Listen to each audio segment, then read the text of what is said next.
Statistics കണ്ടു കഴിഞ്ഞാൽ ഞെട്ടിപ്പോവും. Alarming, highly alarming. കാർഡിയോവാസ്കുലർ ഡിസീസിന്റെ റിസ്ക് ഉള്ളത് 90%. Because their healthy fat intake is 0. ഇവർക്ക് ഹെൽത്തി ഫാറ്റ് എന്തെന്ന് കിട്ടുമെന്ന് പോലും അറിഞ്ഞൂടാ. അത്രയുണ്ട് അവയർനെസ്.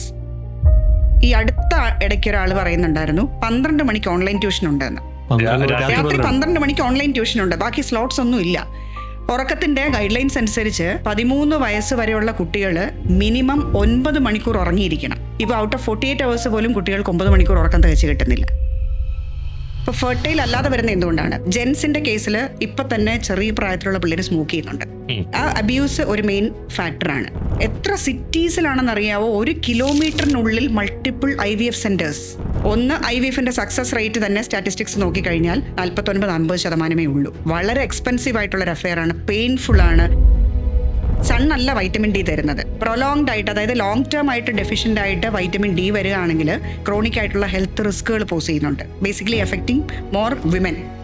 അപ്പോൾ പല ജിമ്മുകളിലും അവിടെ ചെല്ലുമ്പോൾ അവിടുത്തെ ട്രെയിനർ നമുക്കൊരു ഡയറ്റ് പ്ലാൻ തരും. ഹൈലി അൺസയന്റിഫിക് എന്ന് പറയും. ഒത്തിരി ഇന്റർവെൻഷൻ പിന്നീട് ആവശ്യം വരുന്ന രീതിയിലുള്ള അപകടകരമായ രീതിയിലുള്ള സജഷൻസും റെക്കമെൻഡേഷൻസുമാണ് ട്രെയിനേഴ്സ് കൊടുക്കുന്നത്. ഒത്തിരി കമ്പനീസ് ഉണ്ട് ഇത് അഡ്വർടൈസ് ചെയ്യുന്നത്, റിവേഴ്സിബിൾ ആണ് ഡയബറ്റിക് എന്ന് പറഞ്ഞിട്ട്. പക്ഷെ റിവേഴ്സിബിൾ ആണെന്ന് ഒരു സ്റ്റഡീസും പ്രൂവ് ചെയ്തിട്ടില്ല, എവിഡൻസ് ഒന്നിലുമില്ല. 2 ഓയിൽസ് നമുക്ക് കമ്പയർ ചെയ്യാൻ എടുത്താൽ, olive oil which is supposed to be the golden standard. Coconut oil saturated fat in the content, which is about 83%, is the unsaturated portion in the olive oil. നേരെ തിരിച്ചാണ്. നമ്മൾ പല നഗരങ്ങളെ imitate ചെയ്ത് night life പ്രോത്സാഹിപ്പിക്കുന്നുണ്ട്. ഈ night life പ്രോത്സാഹിപ്പിക്കുന്നതിന്റെ കൂട്ടത്തിൽ നമ്മുടെ ഓഫീസ് ടൈമിങ്സ് മാറ്റുന്നുണ്ടോ, സ്കൂൾ ടൈമിങ്സ് മാറ്റുന്നുണ്ടോ? ഈ കുട്ടികളെല്ലാം സ്കൂളായാലും കോളേജ് ആയാലും ഇവിടെ വന്ന് 1-2 മണി വരെ ഇരുന്ന് സംസാരിച്ചിട്ട് വീട്ടിൽ പോയി കിടന്നുറങ്ങിയിട്ടാണ് രാവിലെ 9 മണിക്ക് ക്ലാസ്സിൽ പോകുന്നത്. ട്യൂഷൻ സെന്റേഴ്സ് എന്തിനാണ്? കോംപ്ലിമെന്ററി സിസ്റ്റമായിട്ട് വർക്ക് ചെയ്യണം എന്നുണ്ടെങ്കിൽ സ്കൂൾ ടൈമിങ്സ് കുറച്ച് കൊടുക്കുക. ടീച്ചേഴ്സ് അത്രയും പഠിപ്പിച്ചാൽ മതി.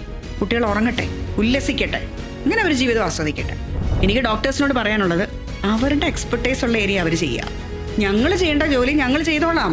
ബട്ട് പ്രിവെന്റീവ് കെയറിൽ എത്ര ഡോക്ടേഴ്സിന്, എത്ര ഹോസ്പിറ്റൽസിന് ഇൻട്രസ്റ്റ് ഉണ്ട്? They are looking at the curative area because that is where they can make money from.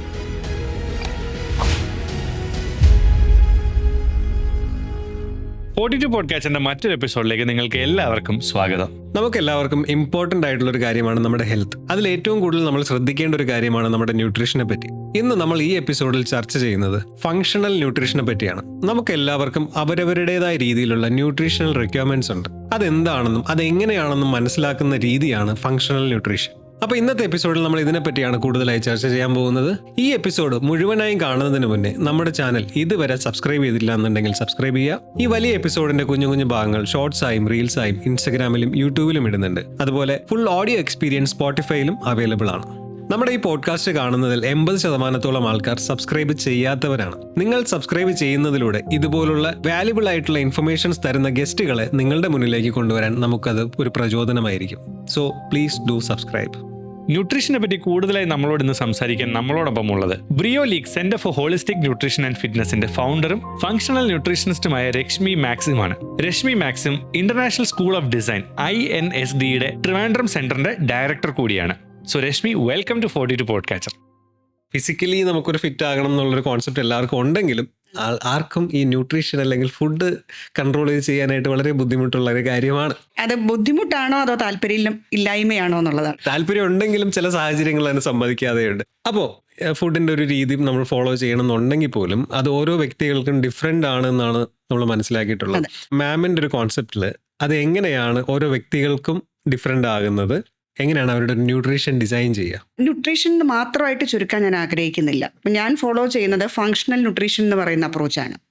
Functional ന്യൂട്രീഷനിൽ ഒരു പേഷ്യൻ്റ് വന്നു കഴിഞ്ഞാൽ, പേഷ്യൻ്റ് ആവണമെന്നില്ല, ഒരു അസുഖം ബാധിച്ച ഒരാളായിരിക്കണമെന്നില്ല, ഒരു പ്രിവെൻറ്റീവ് കെയർ എടുക്കുന്ന ഒരു വ്യക്തി, ഒരു ഇൻഡിവിജ്വൽ വരുമ്പോൾ അവരുടെ ബയോ ഇൻഡിവിജ്വാലിറ്റി അറിയുക എന്ന് പറയുന്നതാണ് ഹോളിസ്റ്റിക് ആയിട്ടുള്ള ഇവാലുവേഷനിൽ ഏറ്റവും പ്രധാനം. ബയോ ഇൻഡിവിജ്വാലിറ്റി എന്ന് വെച്ചാൽ ബയോളജിക്കൽ ലെവലിൽ ഓരോ ഇൻഡിവിജ്വലും യൂണീക്കാണ്.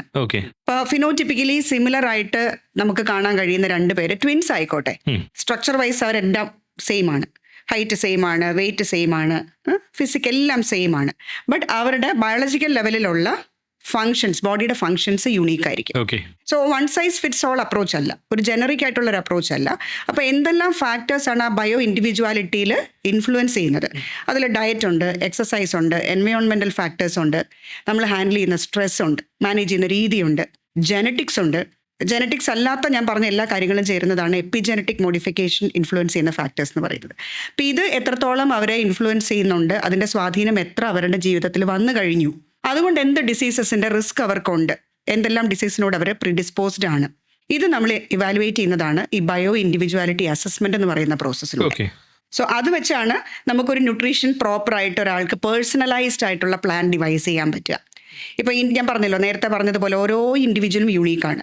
ഇപ്പോൾ ഒരേ ഹൈറ്റും ഒരേ വെയിറ്റും ഒരേ ഏജും ഉള്ള ഒരു വ്യക്തിക്ക് തന്നെ ഒരാൾക്ക് ചിലപ്പോൾ 1500 കാലറി ആയിരിക്കും അവരുടെ കാലറി ഗോൾ, അടുത്ത ആൾക്ക് 2000 ആയിരിക്കാം. It depends upon their activity, lifestyle. ആ ഒരു സെഡൻഡറി ആണോ, മോഡറേറ്റ് ആണോ, ആക്റ്റീവ്ലി ഒരു എക്സസൈസ് മോഡലിലേക്ക് പോകുന്ന ഒരാളാണോ, ഇതിൻ്റെ എല്ലാം ഡിഫറൻസ് അനുസരിച്ച് അവരുടെ എനർജി ഗോൾസും വ്യത്യാസപ്പെടും. അതിനനുസരിച്ചാണ് പ്ലാൻസ്, വെൽനെസ് പ്ലാൻസ് നമ്മൾ ഡിവൈസ് ചെയ്യും. സോ അപ്പോൾ ബേസിക്കലി പറഞ്ഞു വരുന്നത്, നമ്മളിപ്പോൾ ഒരാൾക്ക് ഒരു ഡയറ്റ് പ്ലാൻ കൊടുക്കുകയാണെങ്കിൽ അതൊരിക്കലും വേറൊരാൾക്ക് കൊടുത്ത പ്ലാൻ തന്നെ മറ്റൊരാൾക്ക് വർക്ക് ആവത്തില്ല. ഇറ്റ് ഈസ് ഹൈലി പേഴ്സണലൈസ്ഡ് അല്ലേ? അപ്പം ലൈക്ക് ഇതെങ്ങനെ നമുക്ക് ട്രാക്ക് ചെയ്യാം, അല്ലെങ്കിൽ ഇതെങ്ങനെ നമുക്ക് കണ്ടുപിടിക്കാം ഇയാൾക്ക് ഇതാണ് വേണ്ടത്? അതിനിപ്പം നമ്മളിപ്പം മോഡേൺ ആയിട്ടുള്ള ഒരുപാട് ടൂൾസ് ഉപയോഗിക്കാം, ലൈക്ക് ആപ്പിൾ വാച്ചസ് അല്ലെങ്കിൽ വാച്ചസ്, സ്മാർട്ട് വാച്ചസ്. അപ്പം അങ്ങനെയൊക്കെ ഉപയോഗിച്ച് ഇത് കണ്ടുപിടിക്കാൻ പറ്റുമോ, അതോ ലൈക്ക് ബ്ലഡ് ടെസ്റ്റ് തന്നെ ചെയ്യണോ?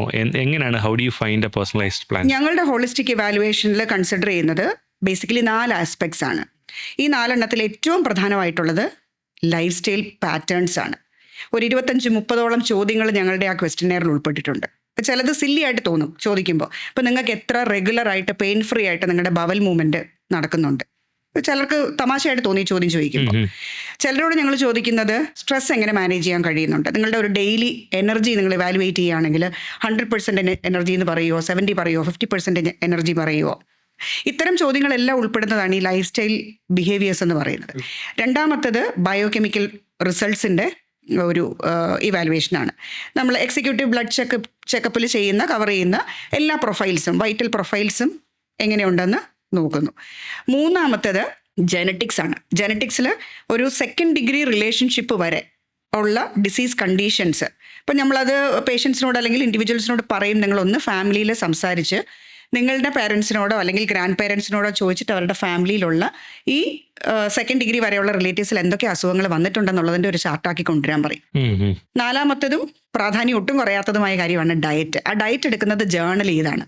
ഇപ്പോൾ നിങ്ങളിൽ ഒരാൾ വരുന്നു, എൻ്റെ ഡയറ്റ് ഒന്ന് ജേർണൽ ചെയ്ത് എൻ്റെ ന്യൂട്രീഷണൽ സഫിഷ്യൻസി ഒന്ന് കണ്ടുപിടിക്കണമെന്ന് പറയുകയാണെങ്കിൽ നമ്മൾ ചോദിക്കുന്നത് ആ പ്രീവിയസ് ഡേ, ഒന്നെങ്കിൽ പ്രീവിയസ് ഡേ നിങ്ങൾ വിചാരിക്കുന്നത് നിങ്ങളുടെ ഡയറ്റ് ഏറ്റവും നല്ല ഡയറ്റായിരുന്നു തലേദിവസം എടുത്തതെന്ന് തോന്നിയ ആ ഡയറ്റ് എന്തായിരുന്നു എന്ന് പറയുക. ഇപ്പോൾ മോർണിംഗ് 3 ഇഡ്ഡലി കഴിച്ചു, കൂടെ ഒരു ബൗൾ സാമ്പാർ കഴിച്ചു, അല്ലെങ്കിൽ മുട്ട കഴിച്ചു, പഴം കഴിച്ചു. അപ്പോൾ നിങ്ങൾ കഴിച്ച സാധനങ്ങളെല്ലാം പറയുക. അതിൽ നിന്ന് കറക്റ്റായിട്ട് മാക്രോ ന്യൂട്രിയൻസ്, അതിൻ്റെ ഒരു കോമ്പോസിഷൻ ഞങ്ങൾ ഓട്ടോമേറ്റ് ചെയ്തൊരു ടൂൾ നമുക്കുണ്ട്. അപ്പോൾ അതിൽ ഇൻ ഹൗസ് ഡെവലപ്പ് ചെയ്തതാണ്. അതുകൊണ്ട് തന്നെ അതിൻ്റെ റിലയബിലിറ്റി, ഒരു 100% റിലയബിലിറ്റി ആ ഡേറ്റയ്ക്കുണ്ട്. അപ്പോൾ ഇത് വെച്ച് end of the day full നിങ്ങളുടെ ഇൻഫർമേഷൻ ഷെയർ ചെയ്ത് കഴിയുമ്പോൾ എൻഡ് ഓഫ് ദാറ്റ് ഡേ എത്ര ന്യൂട്രീഷൻ നിങ്ങൾക്ക് കിട്ടി ആസ് എഗെയിൻസ്റ്റ് നിങ്ങളുടെ എനർജി ഗോൾ.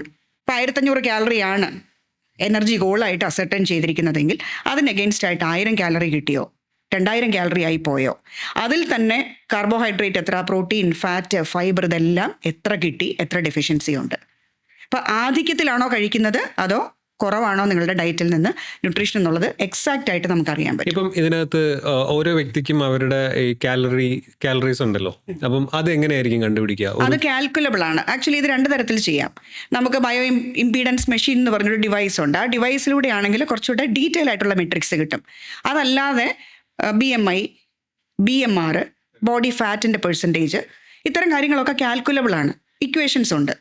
ആ ഇക്വേഷൻസ് വെച്ച് നമുക്ക് സ്പോട്ടിൽ കണ്ടുപിടിക്കാം. അതിനനുസരിച്ച് അവരുടെ ലൈഫ് സ്റ്റൈലും കൂടെ മാപ്പ് ചെയ്ത് കഴിഞ്ഞാൽ എത്ര എനർജിയിലാണ് ആ ബോഡി വർക്ക് ചെയ്യേണ്ടതെന്നുള്ളത് നമുക്ക് ആദ്യം തന്നെ പ്രിഫിക്സ് ചെയ്യാം. ഇപ്പോൾ വീട്ടു ജോലി മാത്രം ചെയ്യുന്ന ഒരു വ്യക്തി, ഒരു ഫീമെയിൽ, ഒരു ഹൗസ് വൈഫ് എന്ന് വിചാരിക്കും, 30s അല്ലെങ്കിൽ 40s ഉള്ള ഒരാൾ ആണെങ്കിൽ നമ്മൾ എങ്ങനെയായിരിക്കും അവരുടെ ഒരു കാലറി കണ്ടുപിടിക്കുക? മീൻസ് ഒരു മെയിൻ്റനൻസ് കാലറി. വീട്ടുജോലി ചെയ്യുന്ന, അതായത് ഒരു കുടുംബിനിയായിട്ടൊരാളാണെങ്കിൽ ആക്റ്റീവ് അല്ല എന്ന് പറയരുത് ആദ്യം. അവരാണ് ഏറ്റവും ആക്റ്റീവായിട്ടുള്ളവർ. ഓക്കെ, കാരണം എല്ലാ ആക്ടിവിറ്റിക്കും ഓരോ ഫിസിക്കൽ ആക്ടിവിറ്റി റേഷ്യോ അസൈൻ ചെയ്തിട്ടുണ്ട് ഗൈഡ് ലൈൻസ് പ്രകാരം. ഇപ്പം നമ്മൾ തുണി കഴുകിയാൽ, പാത്രം കഴുകിയാൽ, തൂത്താൽ, തുടച്ചാൽ, ചുമടെടുത്താൽ, എല്ലാത്തിനും ഓരോ വാല്യൂസ് ഉണ്ട്.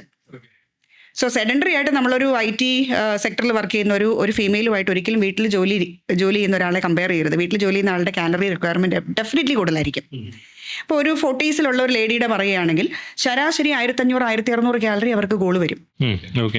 ശരാശരി ഹൈറ്റുള്ള ഒരു അത്യാവശ്യം വെൽ ബിൽറ്റ് ആയിട്ടുള്ള ഒരു ലേഡി ആണെങ്കിൽ 1600-1700 കാലറിയുടെ റിക്വയർമെന്റ് വരും. ഇപ്പോൾ നമ്മളിപ്പോൾ ഒരു ജിമ്മിൽ പോവുകയാണെങ്കിൽ അപ്പോൾ പല ജിമ്മുകളിലും അവിടെ ചെല്ലുമ്പോൾ അവിടുത്തെ ട്രെയിനർ നമുക്കൊരു ഡയറ്റ് പ്ലാൻ തരും. അപ്പം അവർ തരുന്ന ഡയറ്റ് പ്ലാനും ഇപ്പോൾ പറഞ്ഞത് തമ്മിൽ എന്താണ് വ്യത്യാസം? ലൈക്ക് ഹൈലി അൺസയന്റിഫിക് എന്ന് പറയും. കാരണം എനിക്ക് വരുന്ന കുട്ടികളുടെ ഡയറ്റ് ഏറ്റവും കൂടുതൽ ഞാൻ പോരായ്മകൾ കണ്ടിട്ടുള്ളത് ഈ ജിമ്മെന്ന് സജസ്റ്റ് ചെയ്യുന്ന ഡയറ്റുമായിട്ട് വരുന്ന ആൺകുട്ടികൾ പ്രത്യേകിച്ചും. ഒരു എക്സാമ്പിൾ ഞാൻ പറയാം. ഒരു 24 ഇയർ ജെന്റിൽമാൻ ഞാൻ സ്ക്രീൻ ചെയ്തു, അതായത് ഈ ബയോ ഇൻഡിവിജ്വാലിറ്റി അസസ്മെന്റ് ചെയ്തു. സ്ക്രീൻ ചെയ്തപ്പോൾ ഈ പയ്യൻ കഴിക്കുന്ന പ്രോട്ടീൻ 215 ഗ്രാമാണ്. ഡയറ്റ് കൊടുത്തിരിക്കുന്നത് ജിമ്മിലെ ട്രെയിനറാണ്. അവൻ്റെ ആഗ്രഹം എന്താണ്? മസിൽ ബിൽഡപ്പാണ് അവൻ്റെ ആഗ്രഹം. നല്ലോണം മസിലൊക്കെ ഡെവലപ്പ് ചെയ്തിട്ടുണ്ട്. ഈ പയ്യൻ്റെ പ്രോട്ടീൻ്റെ ആക്ച്വൽ റിക്വയർമെൻറ്റ് ഇസ് ബിലോ 150. ബസ് നമുക്ക് എത്ര ആക്റ്റീവ് ആയിട്ടുള്ള ഒരാളാണെങ്കിലും ഒരു സിവിയർ ആയിട്ടുള്ള ഒരു ക്രോണിക് ആയിട്ടുള്ള ഒരു ഡിസീസ് കണ്ടീഷൻ വന്ന് ഫുൾ സെൽസ് ഒക്കെ റീബിൽഡ് ചെയ്യേണ്ട ഒരു കണ്ടീഷൻ മാത്രമേ നമ്മൾ 2 gram per kg body weight protein recommend ചെയ്തുള്ളൂ. ഇദ്ദേഹത്തിൻ്റെ വെയിറ്റ് എന്ന് പറഞ്ഞാൽ 75 കിലോയേ ഉള്ളൂ. 75 കിലോ ബോഡി വെയിറ്റ് ഉള്ള ഒരു പയ്യന് 215 ഗ്രാമിൻ്റെ പ്രോട്ടീൻ ആവശ്യമില്ല.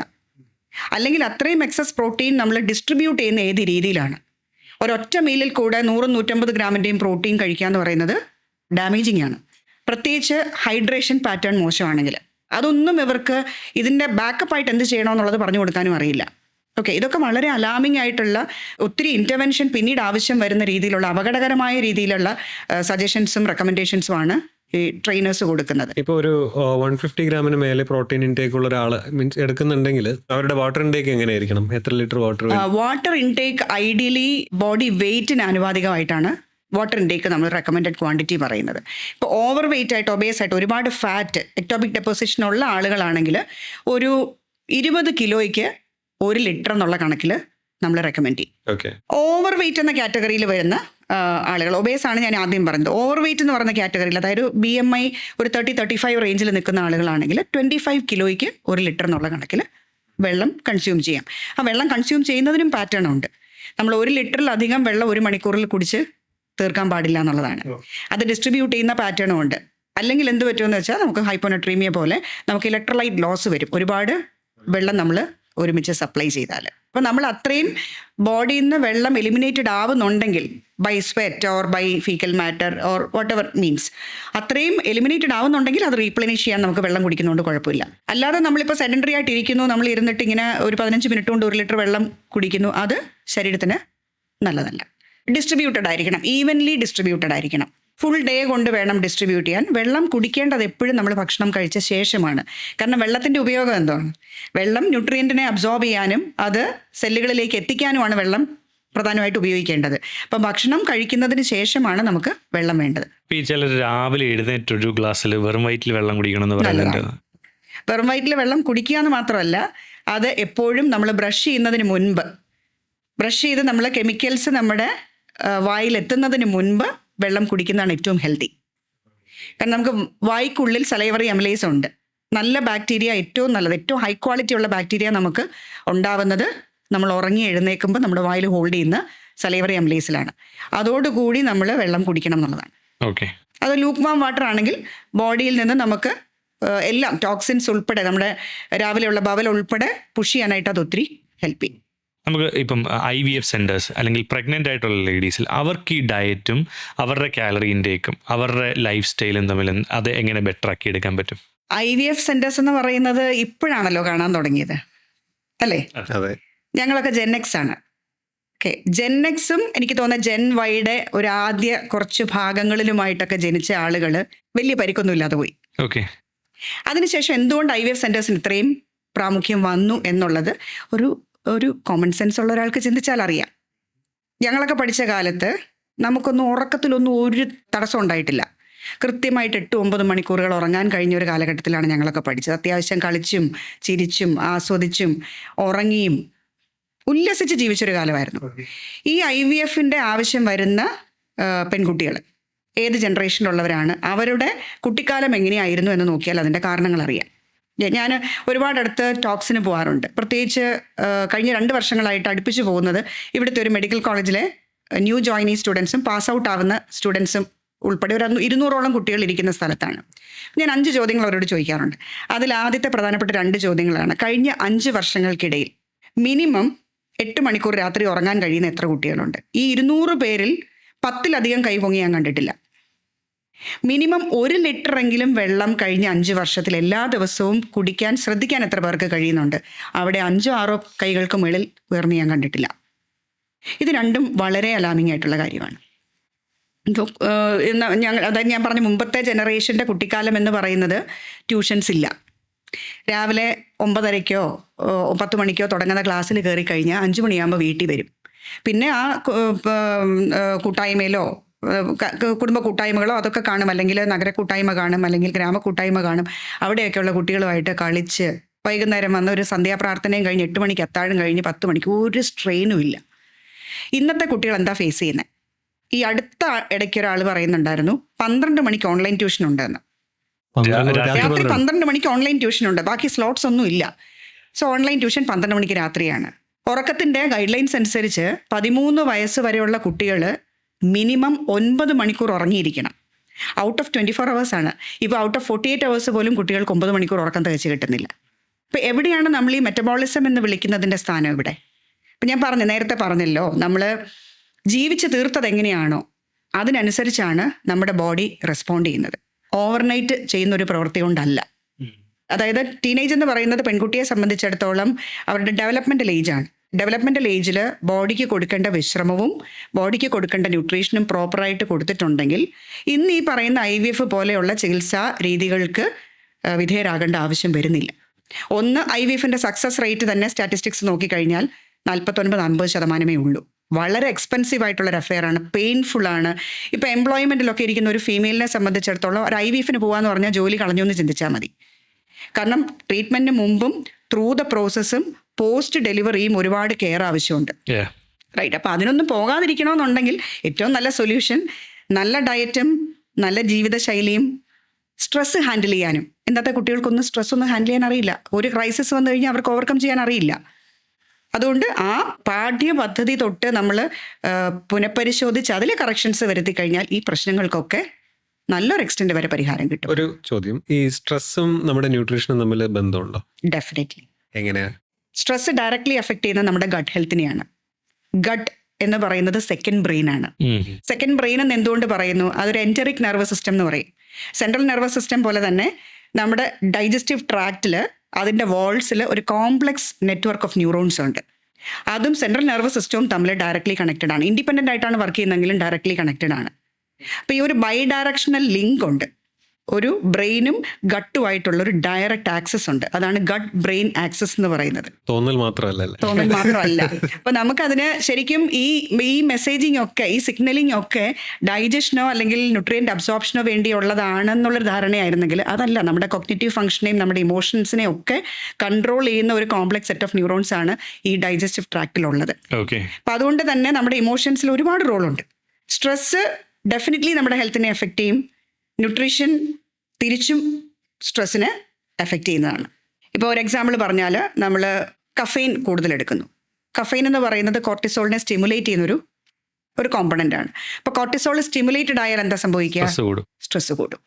നമ്മൾ കൂടുതൽ ആക്റ്റീവ് ആവുകയും ചെയ്യും, സ്ട്രെസ് കൂടുകയും ചെയ്യും. പക്ഷേ ചിലർ സ്ട്രെസ് കൂടുന്നതുകൊണ്ടല്ലേ കോഫി കുടിക്കുന്നത്? അതാ ഞാൻ പറഞ്ഞത് തിരിച്ചും. അതുകൊണ്ടാണ് ഞാൻ പറഞ്ഞത് തിരിച്ചും അങ്ങോട്ടും ഇങ്ങോട്ടും അതിന് കണക്ഷൻ ഉണ്ടെന്ന് പറയാൻ കാരണം. അപ്പൊ പരിധിക്കപ്പുറത്തോട്ട് കോഫി കുടിക്കുന്നത് ചിലർക്ക് നല്ലതല്ല. അതെ, ചിലർക്ക് നല്ലതല്ല. കോഫി എപ്പോഴും കോഫി കുടിക്കരുതെന്ന് പറയുന്നില്ല. കഫെയിൻ എപ്പോഴും കഴിയുന്നിടത്തോളം ഉച്ചയ്ക്ക് ഒരു 2 മണിക്ക് മുമ്പ് കൺസ്യൂം ചെയ്യാൻ നോക്കുക. അതിനുശേഷം ആകുമ്പോൾ നമ്മൾ കൂടുതൽ ആക്റ്റീവ് ആവാനുള്ളൊരു ടെൻഡൻസി വരും. അതിന് നമ്മുടെ സ്ലീപ്പിനെ ഡിസ്റ്റർബ് ചെയ്യും. സ്ക്രീൻ ടൈം പോലെ തന്നെ നമ്മൾ എത്ര സ്ക്രീൻ ടൈമിൽ നിന്ന് ഡിറ്റാച്ച് ചെയ്യുന്നോ അത്രയും നമുക്ക് സ്ലീപ്പിന്റെ ക്വാളിറ്റി ഇമ്പ്രൂവ് ചെയ്യും. അതുപോലെ തന്നെയാണ് കഫീൻ്റെ കാര്യത്തിൽ. ചില സമയത്ത് ഇപ്പോൾ സ്ട്രെസ് കയറുന്ന സമയത്തൊക്കെ നമുക്ക് എന്തെങ്കിലും ചിലപ്പോൾ ഷുഗർ ആയിട്ടുള്ള സംഭവങ്ങളോ അല്ലെങ്കിൽ അങ്ങനെ എന്തെങ്കിലും കഴിക്കാൻ ആഗ്രഹം തോന്നുന്ന ചില സാധനങ്ങൾ കഴിക്കുമ്പോഴത്തേക്കും കുറച്ചുകൂടെ ഒന്ന് കാമാവും, അങ്ങനെ ഒരു ഫീൽ വരുന്നുണ്ട്. സ്ട്രെസ് ഈറ്റിംഗ് എന്ന് പറയും. അതെ, സ്ട്രെസ് ഈറ്റിംഗ് എന്ന് പറയുന്നത് അത് കോപ്പിംഗ് മെക്കാനിസം ആണ്. അതുപോലെ എന്തെങ്കിലും ഒരു റെമഡി കൊടുക്കാൻ പറ്റും ലൈക്ക് സ്ട്രെസ് വരുന്ന സമയത്ത്? ഡെഫിനറ്റ്ലി. ഇപ്പോൾ നമ്മൾ ഷുഗർ ആണ് കഴിക്കുന്നതെന്ന് വെച്ചോ, ഇപ്പം നമുക്കൊരിക്കലും ആ ഒരു ടെൻഡൻസി എത്ര വിചാരിച്ചാലും നമുക്കത് നിയന്ത്രിക്കാൻ പറ്റത്തില്ല. ശരിയല്ലേ? ഇപ്പം ഞാൻ ഉൾപ്പെടെ ചില ദിവസം ഹൈലി സ്ട്രെസ്ഫുൾ ആയിട്ടുള്ള ദിവസങ്ങളാണെങ്കിൽ നേരെ വന്നിട്ട് ഷോൾഡർ ബാഗ് പോലും മാറ്റുന്നതിന് മുമ്പ് ഫ്രിഡ്ജ് തുറന്ന് തണുത്തെടുത്ത് കഴിക്കുന്നതാണ് എൻ്റെ കോപ്പിംഗ് മെക്കാനിസം. അങ്ങനെ ഓരോരുത്തർക്കും ഓരോ കോപ്പിംഗ് മെക്കാനിസം ഉണ്ട്. ഇപ്പം ഷുഗറിനോടോ അല്ലെങ്കിൽ ഫാറ്റി ആയിട്ടുള്ള ഫുഡിനോടോ ആയിരിക്കും കൂടുതൽ നമുക്ക് ആ ഒരു ടെൻഡൻസി വരിക. അത് ഒഴിവാക്കാൻ നമുക്ക് പറ്റില്ല എന്നുണ്ടെങ്കിൽ ഇതിനെ കൗണ്ടർ ചെയ്യാൻ പറ്റുന്ന കാര്യങ്ങളുണ്ട്. ഇപ്പം പ്രോ ഇൻഫ്ലമേറ്ററി ഫുഡ്സിൽ പെടുന്നതാണ് ഷുഗേഴ്സും റിഫൈൻഡ് ആയിട്ടുള്ള ഫ്ലോറുകൾ ഉപയോഗിച്ച് പ്രോസസ്ഡ് ആയിട്ടുള്ള ഫുഡുകളും ഒക്കെ, റിഫൈൻഡ് കാർബോഹൈഡ്രേറ്റ്സ്, അപ്പം അതായത് നമ്മൾ ബേക്കറി ഐറ്റംസ്, ട്രാൻസ് ഫാറ്റൊക്കെ കൂടുതൽ ഉപയോഗിച്ചുണ്ടാക്കുന്ന സാധനങ്ങൾ. അതിനെ നമുക്ക് കൗണ്ടർ ചെയ്യാനായിട്ട് നമുക്ക് ആൻറ്റി ഇൻഫ്ലമേറ്ററി ആയിട്ടുള്ള ഫുഡ്സും കൂടെ അന്ന് ഡയറ്റിൽ ഉൾപ്പെടുത്താം. ആൻറ്റി ഓക്സിഡൻറ്റ് റിച്ച് ആയിട്ടുള്ള ഫുഡ് ഡയറ്റിൽ ഉൾപ്പെടുത്താം. ഇതാണ് നമുക്ക് കൗണ്ടർ ചെയ്യാൻ പറ്റുന്നത്. പലരും വന്ന് ചോദിക്കാറുണ്ട്, ഇതുപോലെ സ്ട്രെസ് ഈറ്റിംഗ് എനിക്കുണ്ട്, അത് റെസ്ട്രിക്റ്റ് ചെയ്യാൻ പറ്റുമോ? റെസ്ട്രിക്റ്റ് ചെയ്യാനായിട്ട് പറ്റില്ല. അത് കഴിക്കണമെന്ന് തോന്നുമ്പോൾ എത്ര വലിയ എക്സ്പേർട്സ് ആയാലും ശരി, അത് കഴിക്കുക തന്നെ ചെയ്യും. അപ്പോൾ അത് കഴിക്കുന്നതിൻ്റെ ദോഷം ശരീരത്തിന് ഉണ്ടാവാതിരിക്കാൻ നമുക്ക് എന്ത് ചെയ്യാൻ പറ്റും എന്ന് മാത്രമേ ഉള്ളൂ. ഒരു കേക്ക് കഴിച്ച് അതിനെ കൗണ്ടർ ചെയ്യാനായിട്ട് എന്ത് കഴിക്കണം? ആൻറ്റി ഇൻഫ്ലമേറ്ററി ആയിട്ടുള്ള ഒമേഗ-3 റിച്ച് ആയിട്ടുള്ള ഫുഡ്സ് കഴിക്കാം. ഒമേഗ-3 റിച്ച് ആയിട്ടുള്ള ഫുഡ്സിൽ മെയിൻലി വരുന്നത് ഒലിവ് ഓയിൽ പോലെയുള്ള ഓയിൽസ്, അല്ലെങ്കിൽ ഫിഷ്. ഇപ്പോൾ ഫിഷ് ആണെങ്കിൽ നിങ്ങൾക്ക് അതിനകത്ത് ഒരുപാട് പ്രിപ്പയർ ചെയ്തൊക്കെ എടുക്കാനുണ്ട് അല്ലേ. ഒലിവ് ഓയിൽ ആണെങ്കിൽ നേരത്തെ തന്നെ നിങ്ങൾക്ക് ഒരു പ്ലാൻ ഉണ്ടെങ്കിൽ ഇതിനെയൊക്കെ മാരിനേറ്റ് ചെയ്ത് വെക്കാൻ പറ്റുന്ന രീതിയിൽ എന്തെങ്കിലും പദ്ധതികൾ നോക്കാം. ഇപ്പോൾ ചിക്കനൊക്കെ ഇഷ്ടപ്പെടുന്ന ഭക്ഷണമാണെങ്കിൽ ചിക്കനൊക്കെ മാരിനേറ്റ് ചെയ്ത് വെക്കുന്നതിനകത്ത് ഒലിവ് ഓയിൽ ആഡ് ചെയ്യാം. അല്ലെങ്കിൽ ഗാർണിഷ് ചെയ്തെടുക്കാം. കുറച്ച് സാലഡിന് കുറച്ച് വെജിറ്റബിൾസും കാര്യങ്ങളൊക്കെ കട്ട് ചെയ്തിട്ട് അതിനെ ഗാർണിഷ് ചെയ്യാനായിട്ട് ഒലിവ് ഓയിൽ യൂസ് ചെയ്തെടുക്കാം. അല്ലെങ്കിൽ ഒമേഗ-3 സപ്ലിമെൻറ്റ് ഡയറക്റ്റ് ആയിട്ട് എടുക്കാം. അല്ലെങ്കിൽ നട്ട്സ് എടുക്കാം, സീഡ്സ് എടുക്കാം. ഇതൊക്കെയാണ് നമുക്ക് ഹാൻഡി ആയിട്ടുള്ള സൊല്യൂഷൻസ് എന്ന് പറയുന്നത്. ഇപ്പോൾ എവറിഡേ ഡയറ്റിൽ നമുക്ക് ആൻറ്റി ഇൻഫ്ലമേറ്ററി ഫുഡും വേണം, ആൻറ്റി ഓക്സിഡൻറ്റ് റിച്ച് ആയിട്ടുള്ള ഫുഡും വേണം. അപ്പോൾ അതൊന്ന് പരിശീലിക്കുക. അല്ലെങ്കിൽ അതിന് ബോധവാനായാൽ മതി, ഞാൻ ഇന്ന് ഇച്ചിരി ദോഷകരമായിട്ടുള്ള കാര്യങ്ങൾ കഴിച്ചിട്ടുണ്ട്, അതുകൊണ്ട് അതിന് പ്രതിവിധി ഞാൻ കാണേണ്ടതുണ്ട് എന്നൊരു തോന്നലുണ്ടായാൽ മതി. യൂഷ്വലി ആൾക്കാർ ഇവിടെ ഞാനൊരു കേക്ക് കഴിച്ചു, ഇനി 10 കിലോമീറ്റർ എക്സ്ട്രാ നടക്കാം. നടപ്പ് ഒരിക്കലും ദോഷമല്ല കേട്ടോ. നടക്കുന്നത് കൊണ്ടുള്ള ഗുണം നമുക്ക് പെരിസ്റ്റാൾട്ടിക് മൂവ്മെന്റ് ഉണ്ടല്ലോ, അതായത് നമ്മുടെ ഇൻറ്റസ്റ്റൈനൽ മസിൽസ് കുറച്ചുകൂടെ ആക്റ്റീവ് ആക്കാനായിട്ടാണ് എപ്പോഴും വർക്കൗട്ട് നമ്മൾ പറയുന്നത്. ഒരിക്കലും പ്രായം ചെന്നവരോട് നമ്മൾ 400 കാലറി ബേൺ ചെയ്യണം അങ്ങനെ ഒരു ടാർഗറ്റ് ഒന്നും കൊടുക്കത്തില്ല. അവർക്ക് പറ്റുന്നത് ബേൺ ചെയ്താൽ മതി. അതിനനുസരിച്ച് നിങ്ങൾ കുറച്ച് കഴിക്കും. നമ്മുടെ കാലറിക്ക് മേലെ കഴിക്കുമ്പോൾ ഇപ്പൊ ബിരിയാണി കഴിച്ചു, ഡയറ്റിലാണ് ബിരിയാണി കഴിച്ചു, നടക്കുക അല്ലെങ്കിൽ മറ്റെന്തെങ്കിലും ആക്ടിവിറ്റി ചെയ്തിട്ട് അത് ബേൺ ചെയ്ത് കളയുക എന്നുള്ളത്, അതായത് ബോഡിയെ പണിഷ് ചെയ്തിട്ട് നീ കഴിച്ചില്ല ചെയ്ത് കളയുക എന്നുള്ളത്. അപ്പം ആ ഒരു കോൺസെപ്റ്റ് ശരിക്കും വർക്കാവാത്ത കാര്യമാണെന്ന് കേട്ടിട്ടുണ്ട്. അത് ശരിയാണോ? അങ്ങനെ ശരിയാണ്. കാരണം നമ്മളിപ്പോൾ എത്ര എക്സസീവായിട്ട് എക്സസൈസ് ചെയ്താലും ബോഡി അതിൽ നിന്ന് എക്സ്പെൻഡ് ചെയ്യുന്ന കാലറി കുറവാണ്. ഒരു 15 to 20% ആണ്. അതിനൊരു ടോട്ടൽ 100% എടുത്തു കഴിഞ്ഞാൽ എന്തിനൊക്കെ വേണ്ടി കാലറി ബോഡി ഉപയോഗിക്കും എന്നൊരു കണക്കുണ്ട്. അതിലേറ്റവും കൂടുതൽ എടുക്കുന്നത് റെസ്റ്റിംഗ് മെറ്റബോളിസമാണ്. ഞാൻ അതുകൊണ്ടാണ് ചുമ്മാതെ ഇരിക്കുക. കൂടുതൽ ഉറങ്ങാൻ പറയുന്നതിൻ്റെ റീസൺ 60% ബോഡി നമ്മുടെ കലോറി ഉപയോഗിക്കുന്നത് നമ്മൾ റെസ്റ്റ് എടുക്കുമ്പോഴാണ്. കാരണം ബോഡിയുടെ ബേസിക് ഫങ്ഷൻസിന് വേണ്ടി. അതിനെയാണ് ബേസൽ മെറ്റബോളിക് റേറ്റ് എന്ന് പറയുന്നത്. ഇപ്പം നമ്മൾ ഒരാളുടെ BMR എന്ന് പറഞ്ഞൊരു വാല്യൂ ഉണ്ട്. ആ BMR എടുക്കുന്നതിൻ്റെ റീസൺ തന്നെ അയാളുടെ ബോഡി എത്ര എഫിഷ്യൻ്റ് ആയിട്ട് അയാൾ കഴിക്കുന്നത് റെസ്റ്റിംഗ് പീരീഡിൽ ഉപയോഗിക്കുന്നു. അത് കുറവാണെങ്കിൽ അതിനർത്ഥം അവൻ ആവശ്യത്തിന് റെസ്റ്റ് ചെയ്യുന്നില്ല. റെസ്റ്റ് ചെയ്യുമ്പോൾ എന്താ സംഭവിക്കുന്ന ബോഡിക്ക്? എൻറ്റയർ റിപ്പയർ മെക്കാനിസം സെല്ലുലാർ ലെവലിൽ സംഭവിക്കുന്നത് നമ്മൾ ഉറങ്ങുമ്പോഴാണ്. റിക്കവറി. ആ റിക്കവറിക്ക് വേണ്ടി നമ്മൾ ബോഡിയെ പര്യാപ്തമാക്കുമ്പോൾ 60% നമ്മൾ കഴിക്കുന്ന കാലറി അതിനു വേണ്ടി ഉപയോഗിക്കപ്പെടും. ഇപ്പം നമ്മൾ ഉറങ്ങാതിരുന്നാൽ എന്ത് സംഭവിക്കും? അത്ര എക്സ്പെൻഡിച്ചർ അവിടെ കുറയും. പിന്നെ വരുന്നത് തെർമിക് ഇഫക്റ്റ് ആണ്. നമ്മൾ കഴിക്കുന്ന ഭക്ഷണം ദഹിക്കാൻ വേണ്ടി ശരീരം ഉപയോഗിക്കുന്ന കാലറി അതൊരു 15% എക്സ്ട്രാ ഉണ്ടാവുന്ന കുട്ടിക്ക് 15 to 20% ഉണ്ട്. പിന്നെ ബോഡി ടെമ്പറേച്ചർ അഡ്ജസ്റ്റ്മെൻറ്റ്സിനൊക്കെ ബേസൽ മെറ്റബോളിക് റേറ്റിനകത്ത് വരുന്ന എക്സ്പെൻഡിച്ചറിൽ ബോഡി ടെമ്പറേച്ചർ റീഅഡ്ജസ്റ്റ്മെൻറ്റ്സിലൊക്കെ ഉള്ള കാലറി വരുന്നുണ്ട്. ഇതിനെല്ലാം പുറമെ നമ്മൾ ഫിസിക്കലി ആക്റ്റീവ് ആകുമ്പോൾ നമ്മുടെ വോളണ്ടറി ഇൻവോളണ്ടറി മൂവ്മെൻറ്റ്സ് വരുമ്പോൾ അതിനുപയോഗിക്കുന്നത് ഒരു 15 മുതൽ 20% വരെ. അപ്പോൾ നമ്മൾ എത്ര എക്സസീവായിട്ട് വർക്കൗട്ട് ചെയ്താലും അതിലത് ലിമിറ്റ് ചെയ്യും. മനസ്സിലായി. അത്രേ അത് ബോഡി ഉപയോഗിക്കുകയുള്ളൂ. നമുക്ക് വേണ്ടത് എന്താണ്? ഇതിനേക്കാളൊക്കെ വർക്കൗട്ടിനേക്കാളും ഒക്കെ നമുക്ക് വേണ്ടത് ഉറക്കമാണ്, റെസ്റ്റാണ്. ഞാൻ എപ്പോഴും അഡ്വൈസ് ചെയ്യാറുണ്ട്. നമുക്ക് കൺസൾട്ടേഷന് വരുന്ന പേഷ്യൻസിനോട് നമ്മൾ പറയുന്നത്, നിങ്ങൾ വർക്കൗട്ട് ചെയ്തോ. ഭയങ്കര ഫിറ്റ്നസ് ഫ്രീക്സ് ഉണ്ട്, 3 മണിക്കൂറും 4 മണിക്കൂറും ഉറങ്ങിയിട്ട് വർക്കൗട്ടിന് പോകുന്ന ആൾക്കാർ. Very dangerous. ഒരുപാട് ആഡ്സ് വരാറുണ്ട്. ലൈക്ക് 10 ദിവസം കൊണ്ട് ഇത്ര കിലോ കുറച്ച് തരാം, അല്ലെങ്കിൽ 10 കിലോ കുറച്ച് തരാം, അല്ലെങ്കിൽ 20 കിലോ നിങ്ങൾക്ക് കുറയ്ക്കാനുള്ള ഡയറ്റ് പ്ലാൻസ് ഉണ്ട്, അല്ലെങ്കിൽ വർക്കൗട്ട് മെത്തേഡ്സ് ഉണ്ട്. അത് എത്ര പ്രാക്ടിക്കലി പോസിബിൾ ആണ്? അതെങ്ങനെയൊക്കെ സാധിക്കാം? പ്രാക്ടിക്കലി പോസിബിൾ ആണ്. 10 കിലോ ഒരാഴ്ച കൊണ്ട് കുറയ്ക്കുക എന്ന് പറയുന്നതൊക്കെ പ്രാക്ടിക്കലി പോസിബിൾ ആണ്. But highly unscientific, very harmful.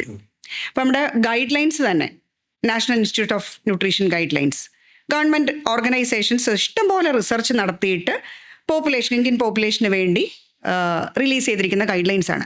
ആ ഗൈഡ് ലൈൻസിൽ തന്നെ പറയുന്നത് ഓവർ വെയ്റ്റ് ആണെങ്കിലും ഒബേസ് ആണെങ്കിലും 10% of your excess weight, say if your 100 kg body weight, 10 kg should be reduced over a period of 6 months. ഇതാണ് ഏറ്റവും ഹെൽത്തി ആയിട്ടുള്ള weight loss. ഒരു ആഴ്ചയിൽ പരമാവധി കുറയ്ക്കാൻ സജസ്റ്റ് ചെയ്യുന്ന വെയിറ്റ് എന്ന് പറയുന്നത് 1/2 കിലോയാണ്. അപ്പം നിങ്ങൾക്ക് കൂട്ടാം, 4 ആഴ്ച കൊണ്ട് 2 കിലോ അല്ലെങ്കിൽ പരമാവധി പോയാൽ 3-3.5 കിലോ ഒരു മാസം കൊണ്ട് കുറയ്ക്കുക എന്ന് പറയുന്നതാണ് ഐഡിയലി ഒരു ശരീരത്തിന് കേടുപാടുകൾ കൂടാതെ മെറ്റബോളിക് സ്ലഗിഷ്നെസ് വരാതെ നമുക്ക് വെയിറ്റ് കുറയ്ക്കാനുള്ള ഏറ്റവും നല്ല മാർഗം. 10 kg വെയിറ്റ് ലോസ് എന്നൊക്കെ പറഞ്ഞാൽ ഒരുപാട് റിസ്കുകൾ അതുമായിട്ട് അസോസിയേറ്റ് ചെയ്തിട്ടുണ്ട്. തിരിച്ചിതേപോലെ ബോഡി വെയിറ്റ് ബൗൺസ് ചെയ്യുന്നതും കാണാം. അതെ, കാരണം ഇത് പ്രാക്ടീസ് ചെയ്യാൻ പറ്റത്തില്ല, എല്ലാവർക്കും ഇത് പെർമനൻ്റ്ലി പ്രാക്ടീസ് ചെയ്യാൻ പറ്റുന്നൊരു കാര്യമല്ല. ഇത് ചെയ്യുന്ന ആൾക്കാർ ആരാന്ന് വെച്ചാൽ ഈ ഫിറ്റ്നസ് ടെസ്റ്റിനൊക്കെ പോകത്തില്ലേ, പോലീസിലേക്കൊക്കെ സെലക്ഷന് വരുമ്പോൾ പെട്ടെന്ന് വെയിറ്റ് കുറച്ചിട്ട് ടെസ്റ്റിന് മുമ്പ് ചെല്ലണം, അങ്ങനെയുള്ളവരാണിത് പ്രാക്ടീസ് ചെയ്യുന്നത്. അത് കഴിഞ്ഞ് വെയിറ്റ് കൂടിയാലും അവർക്ക് കുഴപ്പമില്ല, അല്ലാതെ ഇതൊരു പെർമനൻ്റ് ആയിട്ട് കൊണ്ടുപോകാൻ പറ്റുന്ന ഒരു കാര്യമല്ല. മനസ്സിലായി. omega-3 കാര്യം പറഞ്ഞില്ലേ, ഈ omega-3 നമ്മളിപ്പോൾ സപ്ലിമെന്റ് ഫോമിൽ കിട്ടുമല്ലോ, ടാബ്ലറ്റ്സ് ആയിട്ട് കിട്ടും. ഇപ്പോൾ സാധാരണ മെഡിക്കൽ സ്റ്റോറിൽ നിന്ന് വാങ്ങാൻ കിട്ടുന്നതും അല്ലാതെ നമുക്ക് ഓൺലൈൻ വഴിയും മറ്റ് ഈ എന്താ പറയുക, ഇപ്പോൾ gym related means fitness related ആയിട്ടുള്ള ഒരുപാട് കമ്പനീസ് ഉണ്ട്. അപ്പോൾ അവരും ഇതുപോലെ കൊടുക്കുന്നുണ്ട്. അപ്പോൾ എന്താണ് ഇതിന്റെ മേജർ ഡിഫറൻസ്, എന്താണ്, എങ്ങനെയാണ് ഇത് വർക്ക് ചെയ്യുന്നത്? ഈ മാർക്കറ്റിൽ അവൈലബിൾ ആയിട്ടുള്ളതിൽ പലതിലും നിങ്ങൾ കാണുന്നത് കോഡ് ലിവർ ഓയിൽ എന്നായിരിക്കും. omega-3 എന്ന് പറയുന്നത് സെപ്പറേറ്റ് ആയിട്ടുള്ള സപ്ലിമെന്റ് ആയിട്ട് തന്നെ വരും. കോഡ് ലിവർ എന്ന് പറയുന്നത് ആ കോഡ് എന്ന് പറയുന്ന ഫിഷിൽ നിന്ന് വരുന്ന ഓയിലാണ്. omega-3 എന്ന് പറയുന്നത് it's A combination of EPA and DHA, 2 types of fatty acids ആണത്. പിന്നെ ALA എന്ന് പറയുന്ന ഒരു കോമ്പണന്റ് ഉണ്ട്. ഈ ALA എന്ന് പറയുന്നത് ബേസിക്കലി പ്ലാന്റ് ബേസ്ഡ് ആയിട്ടുള്ള omega-3 ആണ്. ALA ബോഡിക്ക് അത്ര ഈസി ആയിട്ട് കൺവേർട്ട് ചെയ്യാൻ പറ്റത്തില്ല, വളരെ കുറച്ച് ALA മാത്രമേ EPA ആയിട്ടും DHA ആയിട്ടും കൺവേർട്ട് ചെയ്യത്തുള്ളൂ. അപ്പോൾ ഈ EPA DHA കോമ്പിനേഷൻ കറക്റ്റായിട്ട് വരുന്ന ലേബലിലുള്ള omega-3 നോക്കി വാങ്ങിക്കുക. അതിന്റെ mg എത്രയാണ് അങ്ങനെ എന്തെങ്കിലും? അത് ഡെയിലി ഇൻടേക്ക് എന്ന് പറയുന്നത് ഒരു 1000 വരെ ആവാം. എല്ലാ കണ്ടീഷനും ഇപ്പോൾ ആക്റ്റീവ് ആയിട്ടുള്ള ആളിനും നോർമലി എല്ലാവർക്കും omega-3 എല്ലാവർക്കും ആക്റ്റീവ് ആണെങ്കിലും അല്ലെങ്കിലും omega-3 ഒരുപാട് കണ്ടീഷൻസിനെ ന്യൂട്രലൈസ് ചെയ്യാൻ പവർഫുൾ ആണ്. നമ്മൾ ഈ ഫീൽഡുമായിട്ട് സ്ഥിരം നിൽക്കുമ്പോൾ കേൾക്കുന്ന ഒരു വാക്കാണ് ബേരിയാട്രിക് സർജറി. എന്താണത്, അത് എങ്ങനെ ഹെൽപ്ഫുൾ ആണ്, അത് എന്തിനാണ് ഉപയോഗിക്കുന്നത്? അത് നിങ്ങൾ ഇതുവരെയായിട്ട് അതിനെക്കുറിച്ച് കൂടുതൽ കേട്ടിട്ടില്ല എന്നുള്ളത് എനിക്ക് അതിശയമാണ്. IVF ഒക്കെ പോലെ തന്നെ ഇപ്പോൾ ഒരു ഹോസ്പിറ്റലിൻ്റെ മേജർ ബിസിനസ് റവന്യൂ ജനറേറ്റ് ചെയ്യുന്ന ഏരിയയാണ് ബെറിയാട്രിക് സർജറി. ഞാൻ അതിനോട് പൂർണ്ണമായിട്ടും എതിർക്കുന്ന ഒരാളാണ്. കാരണം ഈ ബെറിയാട്രിക് സർജറി നടത്തേണ്ടത് ഒരുപാട് മാർഗങ്ങൾ പരീക്ഷിച്ച് പരാജയപ്പെടുന്നിടത്ത് മാത്രമാണ് ബെറിയാട്രിക് സർജറി ഒരു ഓപ്ഷനായിട്ട് വെക്കുന്നത്. അതായത് മോർബിഡ് ഒബേസിറ്റി കാറ്റഗറിയിലോട്ട് ആ ഒരു റിസ്കിലോട്ട് മൂവ് ചെയ്ത ആൾക്കാരുണ്ട്. 40 BMIക്ക് മുകളിലോട്ട് വരുന്നവരെയാണ് മോർബിഡ് ഒബേസ് എന്ന് വിളിക്കുന്നത്. ആ കാറ്റഗറിയിലേക്ക് വരുമ്പോൾ ചിലർക്ക് ബ്രീത് ചെയ്യാൻ ഡിഫിക്കൽട്ടി, രാത്രി കിടക്കുമ്പം എക്യുപ്മെൻ്റ് വെച്ച് ബ്രീത് ചെയ്യേണ്ട സിറ്റുവേഷൻ, അങ്ങനെയൊക്കെയുള്ള കണ്ടീഷനിൽ വെയിറ്റ് കുറയ്ക്കാനുള്ള എല്ലാ മാർഗ്ഗങ്ങളും നോക്കി പരാജയപ്പെടുന്ന ഒരു അവസ്ഥയിൽ ബെറിയാട്രി പോകാറുണ്ട്. പക്ഷേ ഇന്ന് അങ്ങനെയല്ല. ഇന്ന് ഒരു 35 BMI ആൾ ക്രോസ് ചെയ്തിട്ടുണ്ടോ അപ്പോൾ പിടിച്ച് ബെറിയാട്രി ചെയ്യുകയാണ്. Worldwide different types of bariatric surgeries ഉണ്ട്. അതിൽ ഏറ്റവും പോപ്പുലറായിട്ട് റിസ്ക് ഫ്രീ ആയിട്ട് ഉപയോഗിക്കുന്ന ഒന്ന് സ്ലീവ് ഗ്യാസ്ട്രക്ടമി എന്ന് പറയും. 1/4 ഓഫ് ദ സ്റ്റൊമക്ക് റീറ്റെയിൻ ചെയ്യും, 3/4 ഓഫ് ദ സ്റ്റൊമക്ക് ഡോർമെൻ്റ് ആയിരിക്കും. അത് ഇറിവേഴ്സിബിളുമാണ്. ഇതിൻ്റെ ഉദ്ദേശം പ്രധാനമായിട്ട് നമ്മുടെ ഫുഡ് ഇൻടേക്കിനെ നിയന്ത്രിക്കുക, കുറയ്ക്കുക. ഇതുകൊണ്ടുള്ള റിസ്കുകൾ ഒരുപാടാണ്. 3/4 ഓഫ് ദ സ്റ്റൊമക്ക് പോയി കഴിയുമ്പം അത്രയും സ്റ്റൊമക്ക് വാൾസ് എന്നുള്ള ഡൈജസ്റ്റീവ് ജ്യൂസസും എൻസൈംസും എല്ലാം നമുക്ക് നഷ്ടപ്പെടുവാണ്. ഈ 1/4 നിന്നുള്ള ഈ പരിമിതമായ സപ്പോർട്ടീവ് സിസ്റ്റത്തിന്റെ ബേസിസിൽ വേണം നമ്മൾ കഴിക്കുന്ന ഭക്ഷണത്തെ ബോഡിയിലേക്ക് അബ്സോർബ് ചെയ്യാനായിട്ട്. ഒന്ന്, ന്യൂട്രീഷൻ താരതമ്യേന കുറയുമെന്നുള്ളതും അതിന്റെ അബ്സോർപ്ഷനെ കാര്യമായി സാരമായി തന്നെ ബാധിക്കുമെന്നുള്ളതുമാണ് ഏറ്റവും പ്രധാനപ്പെട്ട റിസ്ക്. ഈ ഭക്ഷണം കൊണ്ടുള്ള കുറവ് പോലെ തന്നെ മരുന്നിൽ നിന്നും നമുക്ക് ഉപയോഗം കുറയും. ഈ 1/4 മരുന്നിന്റെ എഫക്റ്റ് ചെല്ലുള്ളൂ. ഇതാണ് മേജർ. പിന്നെ ഉള്ളത് ഏറ്റവും പ്രധാനമായിട്ടുള്ളത് ഇമോഷണൽ ആയിട്ടുള്ള ആ ഒരു ഫ്രസ്ട്രേഷൻ. ഈ ബെറിയാട്രിക് സർജറിക്ക് വിധേയരാകുന്ന എല്ലാ ആളുകളും ഫേസ് ചെയ്യുന്ന ഒരു പ്രശ്നം ഭക്ഷണം കഴിക്കാൻ പറ്റില്ല എന്നുള്ളതാണ്. അത്ര നാൾ ആസ്വദിച്ച് കഴിച്ചുകൊണ്ടിരുന്ന ഒരു വ്യക്തിയെ സംബന്ധിച്ചിടത്തോളം വളരെ ലിമിറ്റഡ് ആയിട്ട് ഒരു ഗ്ലാസ് ചായ എടുത്താൽ എൻ്റെ 1/4 ഗ്ലാസ് പോലും ഒറ്റ ട്രിപ്പിൽ കുടിക്കാൻ പറ്റില്ല. ഒബേസിറ്റി കൊണ്ട് ഡയബറ്റിസ് ഉൾപ്പെടെയുള്ള പ്രശ്നങ്ങൾ ചെറുപ്രായത്തിൽ തന്നെ കോൺട്രാക്ട് ചെയ്യുന്ന ആൾക്കാരുണ്ടാവും. അപ്പോൾ അതിൽ നിന്ന് അവരെ രക്ഷിക്കുക എന്നുള്ള ഉദ്ദേശത്തോടു കൂടിയാണ് വെയിറ്റ് കുറയ്ക്കുന്നത്. അപ്പോൾ വെയിറ്റ് കുറയ്ക്കാനുള്ള മാർഗ്ഗമായിട്ടാണ് ബെറിയാട്രിക് സർജറിയെ കണക്കാക്കുന്നത്. സ്റ്റൊമക്കിൻ്റെ വലിപ്പം കുറയ്ക്കുമ്പം ആഹാരത്തിൻ്റെ അളവ് കുറയും. ആഹാരത്തിൻ്റെ അളവ് കുറയുമ്പം കൂടുതൽ ഫാറ്റ് ഡെപ്പോസിഷൻ വരത്തില്ല. ബോഡിക്കുള്ളിലുള്ള ഫാറ്റിനെ നമ്മുടെ ആവശ്യങ്ങൾക്കായിട്ട് ഉപയോഗിച്ചുകൊള്ളും എന്നുള്ളതാണ് കോൺസെപ്റ്റ്. പക്ഷേ അതിൻ്റെ കോൺസിക്വൻസസ് ആണ് ഞാനീ പറഞ്ഞത്. നമ്മുടെ ന്യൂട്രിയൻ്റ് അബ്സോർപ്ഷൻ, സിവിയർ ആയിട്ടുള്ള മാൽന്യൂട്രീഷൻ അതുകൊണ്ടുണ്ടാവാം. മാൽന്യൂട്രീഷൻ കൊണ്ടുള്ള ഡിസീസസ് ഉണ്ടാകും. ഒരു ഡിസീസിനെ പ്രിവെൻറ്റ് ചെയ്യാൻ വേണ്ടിയോ കൺട്രോൾ ചെയ്യാൻ വേണ്ടിയോ നമ്മൾ ഈ ചെയ്യുന്ന മാർഗം മറ്റു പല ഡിസീസസും വരാൻ ഇടയാക്കുന്നതായിട്ട് മാറും. ഇത് ചെറിയ കുട്ടികളിലൊക്കെ ചെയ്യുന്നത് സത്യം പറഞ്ഞാൽ ക്രിമിനലാണ്, ലിറ്ററലി. കാരണം ഈ കുഞ്ഞുങ്ങൾക്ക് ഏറ്റവും ആസ്വദിച്ച് അവർ ചെയ്യുന്ന എന്താണ്, ഭക്ഷണം കഴിക്കുക എന്നുള്ളതാണ്. അതിനെ റെസ്ട്രിക്റ്റ് ചെയ്തിട്ട് ഒരുപാട് മാർഗ്ഗങ്ങൾ വേറെ ഉണ്ട്. ഞങ്ങളെ പോലുള്ള ന്യൂട്രീഷനിസ്റ്റുകളുണ്ട് അവർക്ക് പരിഹാരം കൊടുക്കാൻ. ഇപ്പം ഞാൻ 140 കിലോ വെയിറ്റ് ഉണ്ടായിരുന്ന ഒരു കുട്ടിയെ 100 കിലോ ആക്കി 2 വർഷം കൊണ്ട് കുറച്ചെടുപ്പിച്ചു. ഒരുപാട് ശ്രമിക്കേണ്ടി വന്നു. നമ്മൾ അവരെ പറഞ്ഞ് ബോധവൽക്കരിച്ച് അവരുടെ കൂടെ നിന്ന് മോട്ടിവേറ്റ് ചെയ്ത് ആ കുട്ടിക്ക് ആ സയൻസ് എന്താണെന്ന് മനസ്സിലായി. അപ്പോൾ അവൻ്റെ ഫുഡ് അവൻ ജേർണൽ ചെയ്യാൻ തുടങ്ങി. കറക്റ്റായിട്ട് നോട്ട്ബുക്ക് വെച്ച്, അന്ന് നോട്ട്ബുക്ക് വെച്ചായിരുന്നു ചെയ്യുന്നത്. ഞാൻ ക്യാപ്പൊക്കെ ആവുന്നതിന് മുമ്പ് ഡെയിലി നോട്ട്ബുക്ക് വെച്ച് അത് ജേർണൽ ചെയ്യും. അവിടെ നമ്മൾ കറക്ഷൻസ് കൊടുത്ത് ഇത് ഈ പറഞ്ഞ പോലെ ഒരുപാട് സ്ട്രെസ് ഈറ്റിംഗ് ഉണ്ടായിരുന്നൊരു കുട്ടിയാണ്. ആ സ്ട്രെസ് ഈറ്റിംഗ് ഉള്ള സമയത്ത് നമ്മൾ എത്ര നിയന്ത്രിക്കാൻ ശ്രമിച്ചാലും അവർക്ക് ആ ഭക്ഷണം ഒഴിവാക്കാൻ പറ്റില്ല. ഫാറ്റി ആയിട്ടുള്ള ഫുഡ് അവർ കഴിക്കും, ഓൺലൈൻ ഓർഡർ ചെയ്ത് കഴിക്കും. സ്വിഗ്ഗിയും സൊമാറ്റോ ഒക്കെയാണല്ലോ ബെസ്റ്റ് ഫ്രണ്ട്സ്. പക്ഷെ അതിൻ്റെ കൂടെ എങ്ങനെ അത് കൗണ്ടർ ചെയ്യണം എന്നുള്ളത് പഠിച്ച് 40 കിലോ ആ കുട്ടി 2 വർഷം. അപ്പം അത്രയും ഒരു പേഷ്യൻസ് പേരൻസും കൂടെ കാണിക്കണം.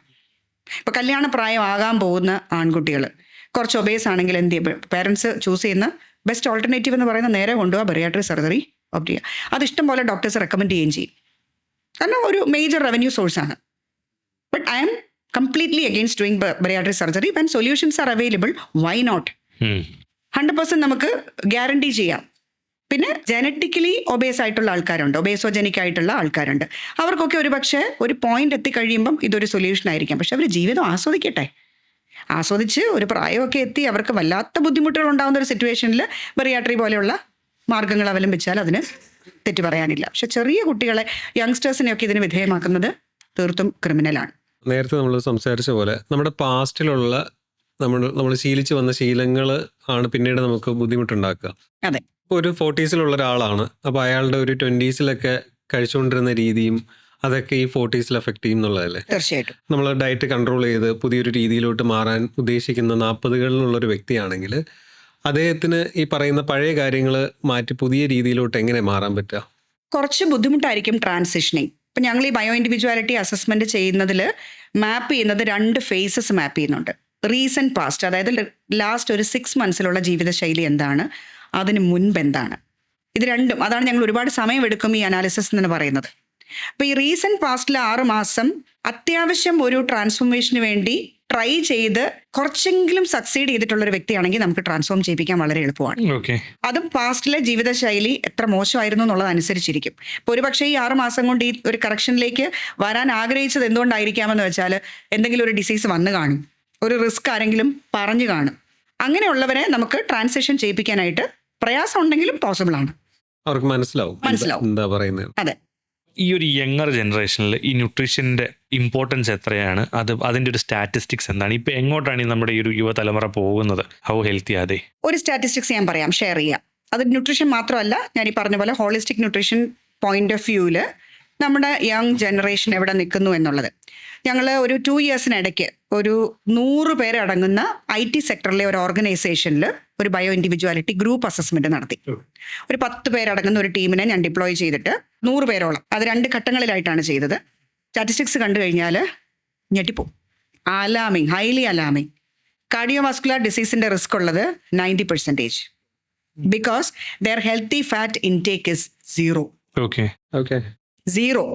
ഇവർക്ക് ഹെൽത്തി ഫാറ്റ് എന്തെന്ന് കിട്ടുമെന്ന് പോലും അറിഞ്ഞൂടാ, അത്രയുണ്ട് awareness. Fibre intake 70% fibre intake ഇല്ല. ഫൈബർ എന്താണെന്നറിയില്ല. ഫൈബർ ചോദിച്ചപ്പോൾ മട്ടണിനകത്തുനിന്ന് കിട്ടില്ലേ എന്നാണ് ചോദിച്ചത്. മട്ടണിനകത്ത് ഫൈബർ ഇല്ലേ, പിന്നെ ബ്രസ്റ്റിനകത്ത് ഫൈബർ ഇല്ലേ? അവർ കാണുന്ന ആ ഫൈബറിൻ്റെ സ്ട്രക്ചറാണ്. സോ വാട്ട് ഈസ് ഫൈബർ എന്ന് പോലും കുട്ടികൾക്ക് അറിയില്ല. All educated people. പിന്നെ റിസ്ക് ഉള്ളത് മെറ്റബോളിക് സിൻഡ്രോം. മെറ്റബോളിക് സിൻഡ്രോം എന്ന് പറയുന്നത് 4 കണ്ടീഷൻസ് ചേരുന്നതാണ് മെറ്റബോളിക് സിൻഡ്രോം. ഒന്ന് HDL കേട്ടിട്ടുണ്ടല്ലോ, ഹൈ ഡെൻസിറ്റി ലൈപ്പോപ്രോട്ടീൻ. സാൽവേജറാണ്. നമുക്ക് അഥവാ കുറച്ച് അൺഹെൽത്തി ഫാറ്റ്സ് നമുക്ക് ബോഡിയിൽ ചെല്ലുന്നുണ്ടെങ്കിലും സെൽസിൽ പോയിട്ട് എക്സസ് വരുന്നതിനെ തിരിച്ചു കൊണ്ടുവരുന്ന ജോലിയാണ് ഈ HDL ചെയ്യുന്നത്. അപ്പോൾ HDL ലോ ആണെങ്കിൽ അത് ഹൈ റിസ്ക് ആണ്. Blood sugar imbalances, hypertension, ഇങ്ങനെ 3 കണ്ടീഷൻസ് ഉണ്ടെങ്കിൽ അതിനർത്ഥം this boy or this gentleman is prone to metabolic syndrome. അപ്പോൾ ഇതിൻ്റെ റിസ്ക് വളരെ ഹൈ ആണ്. 90-95% ഈ 100 മെമ്പർ പോപ്പുലേഷനകത്ത് നിന്ന് എനിക്ക് high risk towards metabolic syndrome കിട്ടി. എല്ലാം contributed by lifestyle and diet. ഇപ്പം ഞങ്ങൾ അവിടെ ഒരു ഗ്രൂപ്പ് സെഷൻ കൊടുത്തു, പിന്നെ ഇൻഡിവിജ്വൽ സെഷൻസ് ആവശ്യമുള്ളവർ എന്നെ കോൺടാക്ട് ചെയ്യാൻ പറഞ്ഞു. And surprisingly only less than 10 people contacted me. ബാക്കിയുള്ള 90 പേർക്കും they are not bothered even when we explain the risks of living a lifestyle like this. അപ്പം അതാ അവയർനെസ് എന്ന് പറയുന്നത് ആക്ച്വലി ഈ സമയത്തല്ല നമ്മൾ കൊടുക്കേണ്ടത്. ഇപ്പോൾ ഒരു 40 തികഞ്ഞ ഒരാളോട് നമ്മളിത് പറയാൻ ചെല്ലുമ്പോൾ അവൻ ചോദിക്കുന്ന ഇനി എന്തോന്നിരിക്കുന്ന ജീവിതം, ഹോപ്പില്ല, കറക്ഷൻസ് പോസിബിൾ ആണ് എന്ന് പറയുന്നൊരു വിശ്വാസം അവർക്കില്ല. മേ ബി അവർ കാണുന്ന ഇപ്പോൾ ഇൻസ്റ്റ ആയാലും മറ്റ് ഡിജിറ്റൽ മീഡിയത്തിൽ കാണുന്ന പല കാര്യങ്ങളും അവരെ കൺഫ്യൂസ് ചെയ്യിപ്പിക്കുന്നുണ്ട്. സൊല്യൂഷൻസ് ഉണ്ട്, എനിക്ക് 50 ആയാലും സൊല്യൂഷൻ ഉണ്ട്, എനിക്ക് ഒരു ദിവസം കൊണ്ട് അല്ലെങ്കിൽ ഒരാഴ്ച കൊണ്ട് എനിക്ക് സൊല്യൂഷൻ കിട്ടും. പിന്നെ ഈ ഇൻഷുറൻസ് കമ്പനികളും ഹോസ്പിറ്റൽസുമായിട്ടുള്ള ഈ ടൈപ്പിൽ ഹോസ്പിറ്റൽ വാസം അവർ റിസോർട്ടിന് തുല്യമായിട്ടാണ് കാണുന്നത്. അസുഖം വന്നാൽ എന്ത്, എനിക്ക് 1 കോടി രൂപയുടെ കവറേജ് ഉണ്ട്, why should I B squad? നല്ല സുഖവാസമല്ലേ, നല്ല സ്യൂട്ട് റൂം കിട്ടും, 4 മണിക്കും 11 മണിക്കും അവിടെയും വരും ട്രോളി, ഇപ്പോൾ OP-യിലും വരും ട്രോളി. ഇരിക്കുന്നത് കാർഡിയോവാസ്കുലർ കൺസൾട്ടേഷൻ ആയിരിക്കും. ഒരു മൂലയിൽ കാണും കുറച്ച് കടല പുഴുങ്ങിയത്, പയർ മുളപ്പിച്ചത്, ഇതൊക്കെ ഒരു മൂലയിൽ, അത് കാണാനേ പാടില്ല. മെയിനായിട്ടുള്ളത് doughnuts, puffs, cutlets, samosas, sandwiches. പിന്നെ എങ്ങനെയാണ് നമ്മൾ ഞാൻ വിചാരിച്ചാലോ ഞങ്ങളെ പോലുള്ള കുറച്ച് ന്യൂട്രീഷനിസ്റ്റുകൾ വിചാരിച്ചാലോ ഒന്നും ഈ നാട് നന്നാവില്ല. ഈ നാട് നന്നാവണമെങ്കിൽ എല്ലാവരും ഒരുമിച്ച് വിചാരിക്കണം, ഗവൺമെൻറ് വിചാരിക്കണം ഫസ്റ്റ് ഓഫ് ഓൾ. ഇതിൻ്റെ എഡ്യൂക്കേഷൻ പ്രൈമറി ലെവലിൽ കൊടുത്തു തുടങ്ങിയാലല്ലാതെ ഇതിൻ്റെ എവിടെയെങ്കിലും ഒരിടത്ത് ഒരാൾക്ക് റിലേറ്റ് ചെയ്യാൻ, കണക്ട് ചെയ്യാൻ സാധിക്കണമെന്നുണ്ടെങ്കിൽ എഡ്യൂക്കേഷൻ്റെ ഭാഗമാവണം. ന്യൂട്രീഷനെ കുറിച്ച് എത്ര എഡ്യൂക്കേഷൻ നമ്മുടെ സ്കൂൾ ലെവലിൽ നിങ്ങൾ പഠിച്ചിട്ടുണ്ടോ? ഇല്ല. ബോഡി ബിൽഡിംഗ് ഫുഡ്സ് എന്താണ് അത് പഠിക്കും. പഴയതൊന്നല്ല പുതിയതൊന്നല്ല, ആർക്കും അറിയില്ല. ഇപ്പോൾ നമ്മൾ കഴിക്കുന്ന ഭക്ഷണത്തിലുള്ള പ്രോട്ടീൻ എന്താണെന്നോ ഫൈബർ എന്താണെന്നോ കാർബൺ എന്താണെന്നോ പോലും തിരിച്ചറിയാനുള്ളൊരു ഇതുപോലെ ഇപ്പോൾ ആർക്കും ഇല്ല, പണ്ടും ഇല്ല എപ്പോഴും ഇല്ല. അതുകൊണ്ടാണ് ഞാൻ പറഞ്ഞത്, എന്നോട് ചിക്കൻ്റെ ബ്രസ്റ്റ് പീസിൽ ഫൈബർ ഇല്ലേ ധാരാളം. അപ്പോൾ അവർ വിഷ്വലൈസ് ചെയ്യുന്നത് എന്താണ്, ടെക്കീസാണ്, അവർ വിഷ്വലൈസ് ചെയ്യുന്ന അതിൻ്റെ ഇമേജാണ്. ഓക്കെ, അതിനകത്ത് ഇങ്ങനെ സ്ട്രെയിറ്റ് ലൈൻസ് കാണാം, ദാറ്റ് കുഡ് ബി ഫൈബേഴ്സ്. ഇങ്ങനെയാണ് അവരെന്നെ റിലേറ്റ് ചെയ്യുന്നത്. ട്രാൻസ്ഫോർമേഷൻ എപ്പോഴും പോസിബിൾ ആണ്. എൻ്റെ പേഴ്സണൽ എക്സ്പീരിയൻസ് പറഞ്ഞാൽ, ഞാൻ ന്യൂസ് കാസ്റ്ററായിട്ട് 20 years വർക്ക് ചെയ്ത ആളാണ്. ഞാൻ കുറച്ച് ഒബ്സസ്ഡുമാണ്, ക്ലീനിങ്ങിനോട് ഭയങ്കര ഒബ്സഷനാണ് എനിക്ക്. ഇപ്പം ഞാനൊരു ഓർഗനൈസേഷനിൽ 25 വർഷം വർക്ക് ചെയ്തു. ഇപ്പം ഞാൻ വർക്കഹോളിക്കാണ്, OCD ഉണ്ട്. ഇത് രണ്ടും കൂടെ കമ്പൈൻ ചെയ്ത് വരുമ്പോഴത്തേക്ക് എനിക്ക് കോംപ്രമൈസ് ചെയ്യേണ്ടി വന്നത് സ്ലീപ്പിലാണ്. ഇതിൻ്റെ കൂടെ എൻ്റെ എല്ലാ 10 വർഷത്തെ ഇൻ്റർവെൽസിലാണ് ഞാൻ പഠിക്കുന്നത്. 35-ാമത്തെ വയസ്സിലാണ് ഞാൻ MBA ചെയ്യുന്നത്. 44-ാമത്തെ വയസ്സിലാണ് ഞാൻ ഡയറ്ററ്റിക്സ് ആൻഡ് ന്യൂട്രീഷനിൽ PG എടുക്കുന്നത്. ഇപ്പം ഞാൻ എൻ്റെ ഡോക്ടറൽ പ്രോഗ്രാമിൻ്റെ തയ്യാറെടുപ്പിലാണ്. അപ്പോൾ ഇങ്ങനെയാണ് എൻ്റെ ഒരു കാലചക്രം പോകുന്നത്. ഇപ്പോൾ ഈ 35-36 വയസ്സുള്ള സമയത്ത് ഞാൻ മീഡിയയിൽ വളരെ ആക്റ്റീവായിരിക്കുന്ന സമയം. ഞാൻ ബുള്ളറ്റിൻസ് എടുക്കുന്ന എല്ലാം ലേറ്റ് നൈറ്റാണ്. കാരണം ഓഫീസിൽ 7 മണി വരെ ഞാൻ വർക്ക് ചെയ്യും. അത് കഴിഞ്ഞ് ഞാൻ വീട്ടിൽ വരും, ഒരു ക്വിക്ക് ഡിന്നർ എടുക്കും, നേരെ മേക്കപ്പ് ഇടും, ന്യൂസ് ഫ്ലോറിലേക്ക് പോകും, 9 മണിയുടെ ബുള്ളറ്റിൻ വായിക്കും.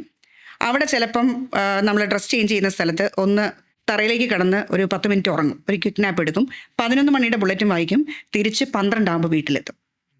12-ന് വീട്ടിലെത്തുമ്പം ഈ പിള്ളേരൊക്കെ സ്കൂളിൽ പോയിക്കൊണ്ടിരുന്ന സമയമാണ്, ഒന്നും ഓർഗനൈസ്ഡ് ആയിരിക്കത്തില്ല. എനിക്ക് എല്ലാം അടുക്കി പെറുക്കണം, എല്ലാം വൃത്തിയാക്കി ഞാനൊരു 2:30-3 ആകുമ്പോൾ ഞാൻ ഉറങ്ങും. 5-5:30 ആകുമ്പോൾ എഴുന്നേക്കും. എന്തുകൊണ്ടാണെന്നറിയാമോ? എനിക്ക് ആ സമയത്ത് ബ്രീതിങ് ഇഷ്യൂസ് ഉണ്ടായിരുന്നു. എൻ്റെ ലങ് കപ്പാസിറ്റി 30% ആയിട്ട് കുറഞ്ഞു പോയൊരു സിറ്റുവേഷൻ ഉണ്ടായിരുന്നു. വണ്ണം കൂടിക്കൊണ്ടേയിരുന്നു, ഹീമോഗ്ലോബിൻ എപ്പോഴും ഡ്രോപ്പാണ്. അപ്പോൾ ബ്രീതിങ് ഇഷ്യൂസാണ് മെയിൻലി വരുന്നത്. അപ്പോൾ ഞാൻ ഇവിടുത്തെ ഒരു സൂപ്പർ മൾട്ടി സ്പെഷ്യാലിറ്റി ഹോസ്പിറ്റലിൽ കൺസൾട്ടേഷൻ ചെയ്യുന്നുണ്ട്. പൈലപ്പ് ചെയ്തതിൻ്റെ ഫയൽസ് ഉണ്ട് അവിടെ. അപ്പോൾ അവിടെ ചെന്ന് ഞാൻ ഡോറ് തുറക്കുമ്പോൾ തന്നെ ഡോക്ടർ പറയാം, ഇയാൾ ഇപ്പോഴും വെയിറ്റ് കുറച്ചില്ലേ, മിനിമം 10 kg ഇയാൾ കുറയ്ക്കണം, go and do some exercise. So 5:30 എഴുന്നേറ്റാലേ ഡോക്ടർ പറഞ്ഞ എക്സസൈസ് എനിക്ക് ചെയ്യാൻ പറ്റുള്ളൂ. അപ്പോൾ ഞാൻ എവിടെയാണ് കോംപ്രമൈസ് ചെയ്തത്? സ്ലീപ്പിൽ. അങ്ങനെ 5 വർഷം കൊണ്ട് 7 കിലോയും കൂടെ ഞാൻ കൂട്ടി. ഞാൻ അപ്പോഴാണ് റിയലൈസ് ചെയ്യുന്നത്, എൻ്റെ പ്രോബ്ലത്തിന് ഞാൻ തന്നെ സൊല്യൂഷൻ കണ്ടുപിടിക്കണം. എനിക്കിവിടെ ഒരു ഡോക്ടേഴ്സും ഒരു ഹോസ്പിറ്റലും എൻ്റെ പ്രോബ്ലത്തിന് സൊല്യൂഷൻ കാണാൻ പോകുന്നില്ല. സോ എൻ്റെ സിസ്റ്ററിൻ്റെ 2 കുട്ടികൾ US അവർ ഫാമിലി ഡോക്ടേഴ്സാണ്. അപ്പോൾ ഞാൻ അവരെ കോൺടാക്ട് ചെയ്തിട്ട് ഞാൻ പറഞ്ഞു, എനിക്കിങ്ങനെ ഒരു പ്രോബ്ലം ഉണ്ട്, എന്തായിരിക്കും ചെയ്യാൻ പറ്റുക? അപ്പോൾ ഞങ്ങൾ ജേർണൽ ചെയ്യുന്നൊരു സിസ്റ്റത്തിലേക്ക് കയറി. അതിൽ നിന്നാണ് എല്ലാത്തിൻ്റെയും തുടക്കം. അപ്പോൾ ഞാൻ എന്ത് ചെയ്യുന്നു ഓരോ ദിവസവും, ഞാൻ എന്ത് കഴിക്കുന്നു, ഞാൻ എങ്ങനെ ജീവിക്കുന്നു, ജേർണൽ ചെയ്യാൻ തുടങ്ങിയപ്പം then I started realising what my mistakes are. എന്നിട്ട് ഞാനത് കറക്റ്റ് ചെയ്യാൻ തുടങ്ങി. അടുത്ത 5 വർഷം കൊണ്ട്, അതായത് ഞാനൊരു 42-ാമത്തെ വയസ്സിൽ എൻ്റെ ട്രാൻസ്ഫോർമേഷന് വേണ്ടി ശ്രമിച്ചു തുടങ്ങി. ഒരു 46 വയസ്സ് ആയപ്പോഴത്തേക്കും ഞാൻ completely transformed into a healthy person. എൻ്റെ ബ്രീതിങ് ഡിഫിക്കൽട്ടി പിന്നെ ഇന്ന് വരെയും ടച്ച് വുഡ് എനിക്കിതുവരെ എനിക്കതുകൊണ്ടുള്ള ഡിഫിക്കൽട്ടി ഉണ്ടായിട്ടില്ല. അതിനുശേഷം എനിക്ക് ഒരിക്കൽ പോലും ഹോസ്പിറ്റലിൽ കയറേണ്ടി വന്നിട്ടില്ല. Just by correcting my lifestyle and diet. Okay. Naturally നമുക്ക് ഫീമെയിൽസ് ആകുമ്പോഴത്തേക്ക് ആ ഒരു പെരിമെനോപോസ് ഫേസിലേക്കൊക്കെ കടക്കുമ്പോൾ നാച്ചുറലായിട്ട് സംഭവിക്കുന്ന ഇസ്ട്രജൻ ഡിപ്ലീഷൻ കൊണ്ടുള്ള പ്രോബ്ലംസ് നമുക്ക് വരും. ബോഡിയെയും ഇമോഷൻസിനെയും ഒരുപോലെ ബാധിക്കുന്ന പ്രശ്നങ്ങൾ വരും.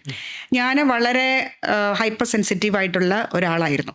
Hyper sensitive in the sense പെട്ടെന്ന് പ്രതികരിക്കുകയും ഇമോഷണലി ഒട്ടും തന്നെ കൺട്രോൾ ചെയ്യാൻ പറ്റാത്ത ഒരാളായിരുന്നു. പക്ഷേ ഇതെല്ലാം എനിക്ക് ഹെൽപ്പ് ചെയ്തു എന്നുള്ളതാണ്. ഈ ഉറക്കം തന്നെ എൻ്റെ ഇമോഷണൽ സ്റ്റെബിലിറ്റി ഒരുപാട് ഇമ്പ്രൂവ് ചെയ്യിച്ചു. ഇപ്പം എൻ്റെ കൂട്ടുകാർ പലരും പറയും എന്തുമാത്രം ഞാൻ മാറിപ്പോയി, എൻ്റെ ദേഷ്യം കാണാത്തെ. ഭയങ്കര ഷോർട്ട് ടെമ്പേർഡ് ആയിട്ടുള്ള ഒരാളായിരുന്നു. ഒത്തിരി മാറ്റങ്ങളുണ്ടായി. പിന്നെ ഒബ്വിയസ്ലി നിങ്ങളൊക്കെ ഇൻ്റർവ്യൂസ് ഒരുപാട് ചെയ്തിട്ടുണ്ടാവും. നമുക്കറിയാം ആ ഒരു ഫീമെയിലിന് ആ ഒരു പ്രായത്തിൽ കടന്നു പോകേണ്ടി വരുന്ന പ്രശ്നങ്ങൾ, അതുകൊണ്ട് ഫാമിലിയിൽ ഉണ്ടാകുന്ന പ്രശ്നങ്ങൾ. യൂഷ്വലി ഹസ്ബൻഡ് ആൻഡ് വൈഫ് തമ്മിൽ ആ ഒരു പീരീഡിൽ വലിയൊരു റിഫ്റ്റ് വരും. കാരണം അത് ഒരുപാട് കാരണങ്ങളുണ്ട്. ഒന്ന് നമ്മുടെ സെക്ഷൽ ആയിട്ടുള്ള ഡിസയർ കുറയും. ഫീമെയിൽസിനെ സംബന്ധിച്ചിടത്തോളം ഇത് നാച്ചുറലായിട്ട് സംഭവിക്കുന്നതാണ്, അത് ഇൻറ്റൻഷനൽ അല്ല.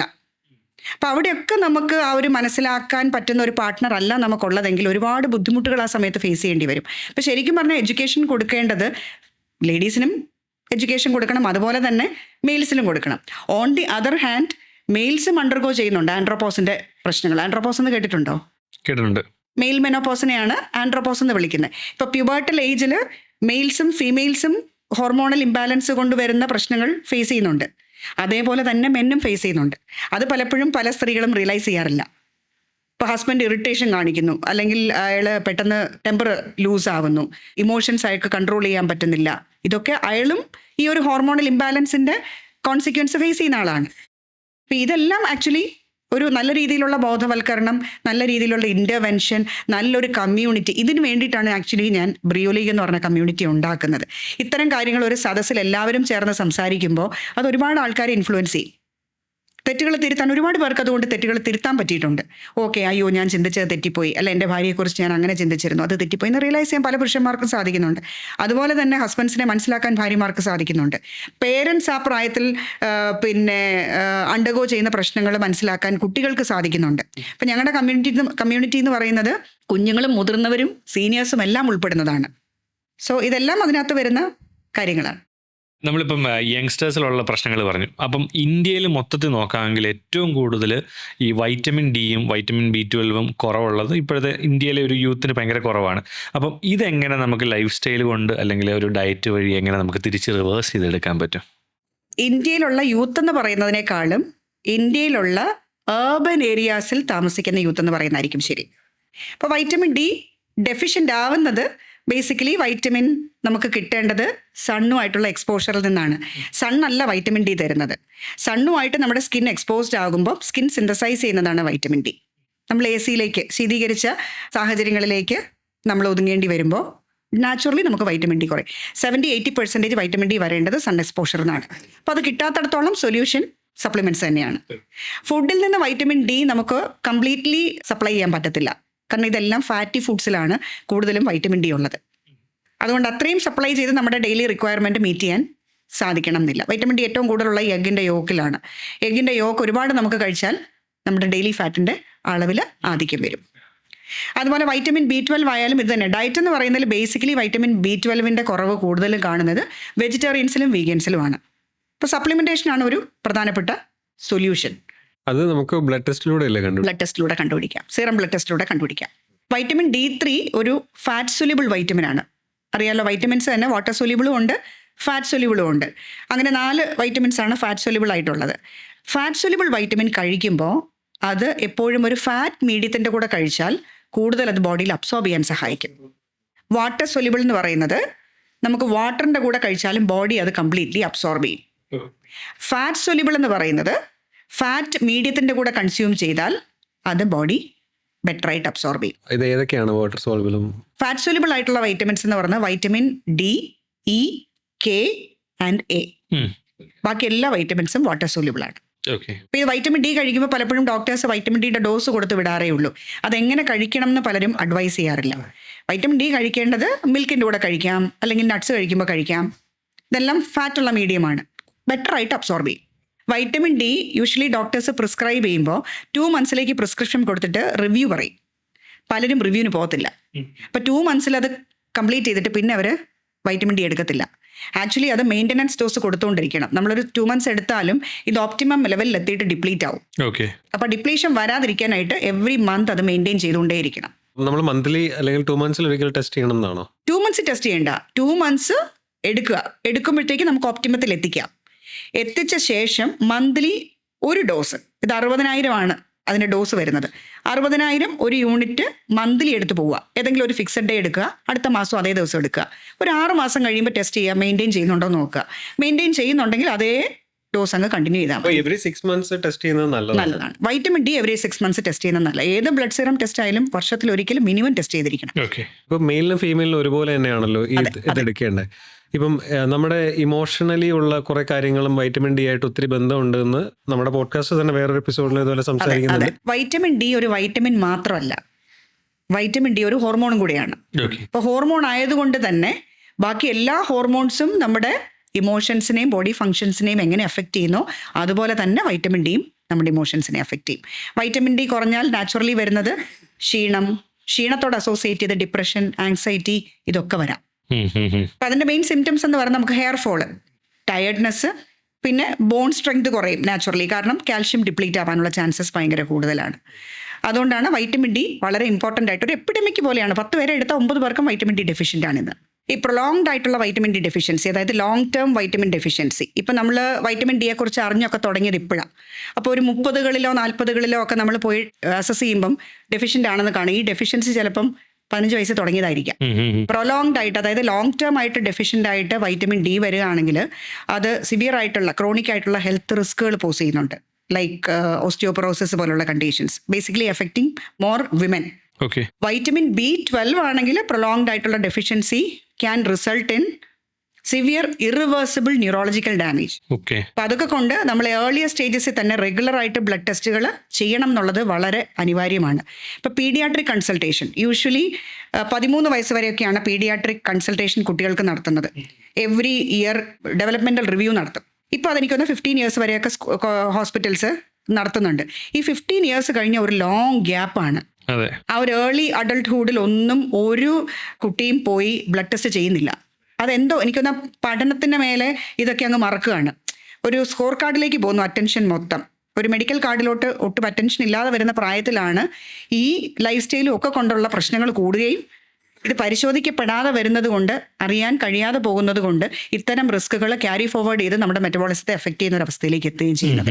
അതായത് ഇതൊക്കെ ടെസ്റ്റ് ചെയ്തിരിക്കണം എന്നുള്ള എന്തൊക്കെയാണ് ബ്ലഡ് ടെസ്റ്റിൽ വരെ? എക്സിക്യൂട്ടീവ് ബ്ലഡ് ടെസ്റ്റ് എന്ന് പറഞ്ഞ എല്ലാ ലാബുകളും ഇപ്പോൾ കൊടുക്കുന്നതിനകത്ത് വൈറ്റൽസ് എല്ലാം ഉണ്ട്, പ്രൊഫൈൽസ്. അതിൽ മെയിൻലി കംപ്ലീറ്റ് ബ്ലഡ് കൗണ്ട്. ആ കംപ്ലീറ്റ് ബ്ലഡ് കൗണ്ടിൽ നമ്മൾ നോക്കുന്നത് ഹീമോഗ്ലോബിനാണ് മെയിൻലി നോക്കുക. ഹീമോഗ്ലോബിൻ കുറച്ചെങ്കിലും ഒരു ഫ്ലക്ച്വേറ്റിംഗ് ആയിട്ട് കാണുന്നുണ്ട്, റെഗുലർ ആയിട്ട് എടുക്കുമ്പോൾ ഫ്ലക്ച്വേറ്റിംഗ് ആയിട്ട് കാണുന്നുണ്ടെങ്കിൽ എന്തുകൊണ്ട് ഹീമോഗ്ലോബിൻ കുറയുന്നു?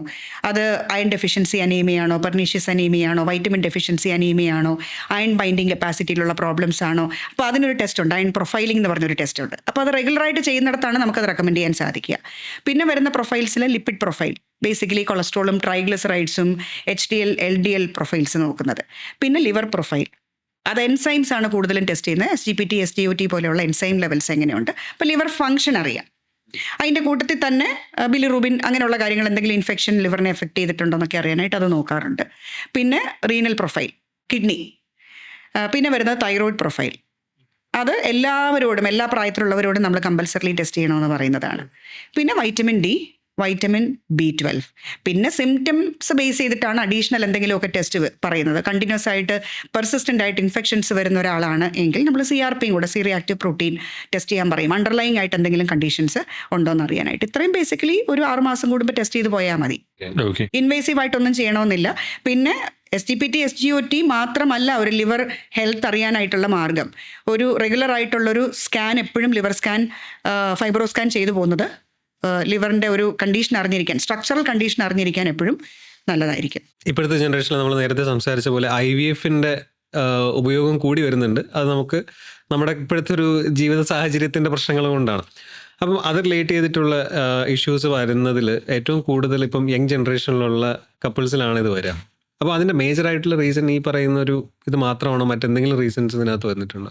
IVF ആശ്രയിക്കേണ്ടി വരുന്ന കണ്ടീഷൻസ് എന്ന് പറയുന്നത് മെയിൻലി ഫെർട്ടിലിറ്റി ഇല്ലാതെ വരുന്നൊരു അവസ്ഥയാണല്ലോ. ഇപ്പോൾ ഫെർട്ടൈൽ അല്ലാതെ വരുന്ന എന്തുകൊണ്ടാണ്? ഇപ്പം ജെൻസിന്റെ കേസിൽ ഇപ്പൊ തന്നെ ചെറിയ പ്രായത്തിലുള്ള പിള്ളേർ സ്മോക്ക് ചെയ്യുന്നുണ്ട്. ആ അബ്യൂസ് ഒരു മെയിൻ ഫാക്ടറാണ്. പിന്നെ ഡയറ്റ്, ലൈഫ് സ്റ്റൈല്, എൻവയോൺമെന്റൽ ഫാക്ടേഴ്സ്, സ്ട്രെസ് ഹാൻഡിൽ ചെയ്യാൻ പറ്റാതെ വരുന്നത്. ഫീമെയിൽസിനും ഒരു എക്സ്റ്റെൻറ്റ് വരെ ഞാൻ ഈ ആദ്യം പറഞ്ഞ സ്മോക്കിംഗ് ഒഴിച്ച് ബാക്കി എല്ലാ കാര്യങ്ങളും ഫീമെയിൽസിനെയും അഫക്റ്റ് ചെയ്യുന്നുണ്ട്. റൈറ്റ്. പിന്നെ IVF എന്ന് പറയുന്നത് ഒരു ഷോർട്ട് കട്ടാണല്ലോ, ബേബിക്ക് വേണ്ടിയിട്ടുള്ള ഒരു ഷോർട്ട് കട്ടാണ്. ബട്ട് ഭയങ്കര പെയിൻഫുൾ ആണ്. അപ്പം അതിന് പോകുന്നതിന് മുൻപ് ആദ്യം എനിക്ക് ഒരു സ്റ്റോറി പറയാനുണ്ട്. എൻ്റെ അടുത്തേക്ക് ഒരു പേഷ്യൻറ്റിനെ ഒരു IVF സെൻറ്ററിൽ നിന്ന് ഡോക്ടർ സജസ്റ്റ് ചെയ്ത് വിട്ടു, റെക്കമെൻഡ് ചെയ്ത് വിട്ടു. 27-28 ഇയേഴ്സിനുള്ളിൽ പ്രായം വരുന്ന ഒരു പെൺകുട്ടി, വെയിറ്റ് കുറയ്ക്കണം. വെയിറ്റ് കുറയ്ക്കാനാണ് ബേസിക്കലി എൻ്റെ അടുത്ത് വിട്ടത്. ഒരു മാസം കൊണ്ട് ഏകദേശം ഒരു 3 കിലോ ഒക്കെ വെയിറ്റ് കുറച്ചു. അത് കഴിഞ്ഞ് IVF കൺസൾട്ടേഷൻ നടന്നുകൊണ്ടിരിക്കുന്നു. അപ്പോൾ ഈ വെയിറ്റ് കുറയ്ക്കുന്നതിൻ്റെ ഭാഗമായിട്ട് ഡെയിലി ഇൻട്രാക്ഷൻ ഉണ്ട്. അപ്പോൾ ഡെയിലി ഈ വൈഫിനെ മോട്ടിവേറ്റ് ചെയ്യാനായിട്ട് ഹസ്ബൻഡിനെ കൂടെ ഞാൻ കോൺടാക്ട് ചെയ്യേണ്ടതുണ്ട്. അപ്പോൾ ഹസ്ബൻഡും ഞാനുമായിട്ട് ഒരു ഇൻറ്റിമസി ഡെവലപ്പ് ചെയ്തു. പുള്ളിക്ക് എന്തും തുറന്ന് പറയാമെന്ന് പറയുന്ന ഒരു കണ്ടീഷനിലെത്തിയപ്പോൾ ഒരു ദിവസം അയാൾ എന്നെ വിളിച്ച് പറഞ്ഞു, മാഡം എനിക്കൊന്ന് കാണാൻ പറ്റുമോ? എന്നിട്ട് പിന്നെ എന്താ വന്നോളൂ, എനിക്ക് ആൾക്കാരെ കാണാനും സംസാരിക്കാനും ഒത്തിരി ഇഷ്ടമുള്ള ഒരാളാണ്. പുള്ളി വന്നിട്ട് പറഞ്ഞു, ഞാൻ ഒരു പ്രശ്നം പറയാനുണ്ട്, എനിക്കൊന്ന് സഹായം വേണം. ഞങ്ങൾ IVF പോയി എന്നുള്ളത് ശരിയാണ്. അത് ഞങ്ങൾ തമ്മിൽ ബേസിക്കലി ഞാനും വൈഫും തമ്മിൽ ഒരു ഫിസിക്കൽ കോണ്ടാക്ട് ഉണ്ടായിട്ടില്ല പ്രോപ്പറായിട്ട്. ഞാനും ഒന്ന് അന്താളിച്ചു. IVF പോയത് ചൈൽഡ് ബെയർ ചെയ്യണം. അപ്പം ഞാൻ ചോദിച്ചു, ഇത് ഹോസ്പിറ്റലിൽ ചോദിച്ചിട്ടില്ലേ? ഹോസ്പിറ്റലിൽ ഡോക്ടർ ചോദിച്ചിട്ടില്ലേ? അല്ല, അങ്ങനെ ആ ലെവലിലൊന്നും കൗൺസിലിംഗ് നടന്നിട്ടില്ല. ഇത് ബേസിക് കോമൺ സെൻസ് അല്ലേ? അതെ, ആ ലെവലിലൊന്നുമുള്ള ഇൻട്രാക്ഷൻ നടന്നിട്ടില്ല. അങ്ങനത്തെ ഒരു എക്സ്റ്റെൻറ്റിലേക്ക് കൗൺസിലിംഗ് പോയിട്ടില്ല. ഇതിൽ ചൈൽഡ് ബെയർ ചെയ്യുക എന്നുള്ളതിൽ കവിഞ്ഞ് ഒരു ബയോളജിക്കൽ നീഡാണ് സെക്സ് എന്ന് പറയുന്നത്. അപ്പോൾ ആ ഹസ്ബൻഡിന്റെ ഫ്രസ്ട്രേഷൻ എന്താണ്? അയാൾക്ക് വൈഫിൽ നിന്ന് അയാളുടെ സെക്ഷൽ ഡിസൈറസ് ഫുൾഫിൽ ചെയ്യാൻ പറ്റുന്നില്ല. കുട്ടി എന്നുള്ളതിനേക്കാൾ പ്രാധാന്യം അദ്ദേഹത്തിന് ആ ഒരു കാര്യത്തിലുണ്ട്. അപ്പോൾ എന്നോട് ചോദിച്ചു, ഈ കുട്ടിയോടൊന്ന് സംസാരിക്കാൻ പറ്റുമോ? റെസിസ്റ്റ് ചെയ്യുമായിരിക്കും, കാരണം ഈ കുട്ടി റെസിസ്റ്റൻ്റ് ആണ്, അതാണ് മെയിൻ പ്രോബ്ലം. സംസാരിക്കാമോ എന്ന് ചോദിച്ചു. ഞാൻ പറഞ്ഞു, ഓക്കെ സംസാരിക്കാം. അപ്പോൾ ഞാൻ ഒരുപാട് പേരുടെ പടച്ചട്ടയാണ് ഞാൻ ഇവിടെ. ഓക്കെ, അപ്പം ഞാൻ ഒരു ദിവസം കുട്ടി അയക്കാൻ പറഞ്ഞു. ഏതാണ്ട് ഒരു 3 ദിവസങ്ങളിലായിട്ട് 1 മണിക്കൂർ വെച്ച് 3 ദിവസങ്ങളിലായിട്ട് ഈ കുട്ടിയായിട്ട് ഞാൻ സംസാരിച്ചു. ഈ കുട്ടിക്ക് സെക്ഷൽ എഡ്യൂക്കേഷൻ ഇല്ല, നല്ല കൂട്ടുകാരില്ല. എന്താണ് ഈ സെക്സ് എന്ന് പറയുന്നത് എന്നുള്ളതിൻ്റെ ഒരു ബേസിക് വിജ്ഞാനം പോലും ഈ കുട്ടിക്കില്ല. ആ കുട്ടിക്ക് അറിയാവുന്നത് മുഴുവൻ സെക്സ് എന്ന് പറയുന്നത് വേണ്ടാത്ത കാര്യമാണ്. നോർമലായിട്ട് സെക്സിൽ നമ്മൾ ചെയ്യുന്ന കാര്യങ്ങൾ പലതും ആ കുട്ടിയെ സംബന്ധിച്ചിടത്തോളം അബ്നോർമലാണ്, ടാബുവാണ്. പിന്നെ അതിനെ പറഞ്ഞ് മനസ്സിലാക്കി കൊടുത്ത് they are having 2 babies now, very happy life. അത് IVF കൂടെ തന്നെയാണ്. ഫസ്റ്റ് ബേബി കിട്ടിയെന്ന് എനിക്കറിയാം. സെക്കൻഡ് ബേബി ഞാൻ ഫേസ്ബുക്കിൽ കൂടെ ഒക്കെ കണ്ടാണ് 2ാമത്തെ കുട്ടിയായെന്നുള്ളത് അറിയുന്നത്. പിന്നെ ഇങ്ങനെയൊക്കെയുള്ള ചിത്രങ്ങളുണ്ട്. IVF പോകുന്നതിന് മുമ്പ് ബേസിക് ആയിട്ട് ചെയ്യേണ്ടതൊക്കെ ചെയ്തിട്ട് വേണം പോകാൻ. അതിനെപ്പോഴും പറയുമല്ലോ, സെക്സോളജിസ്റ്റുകളുണ്ട്. IVF എന്ന് പറയുന്ന ആ ഒരു പ്രൊസീജിയറിലേക്ക് പോകുന്നതിന് മുൻപ് സെക്സോളജിസ്റ്റുകളെ കണ്ടു കഴിഞ്ഞ് അവരുടെ കൗൺസിലിങ്ങും അവരുടെ ഗൈഡൻസും എടുത്ത ശേഷം വേണം IVF പോകാൻ.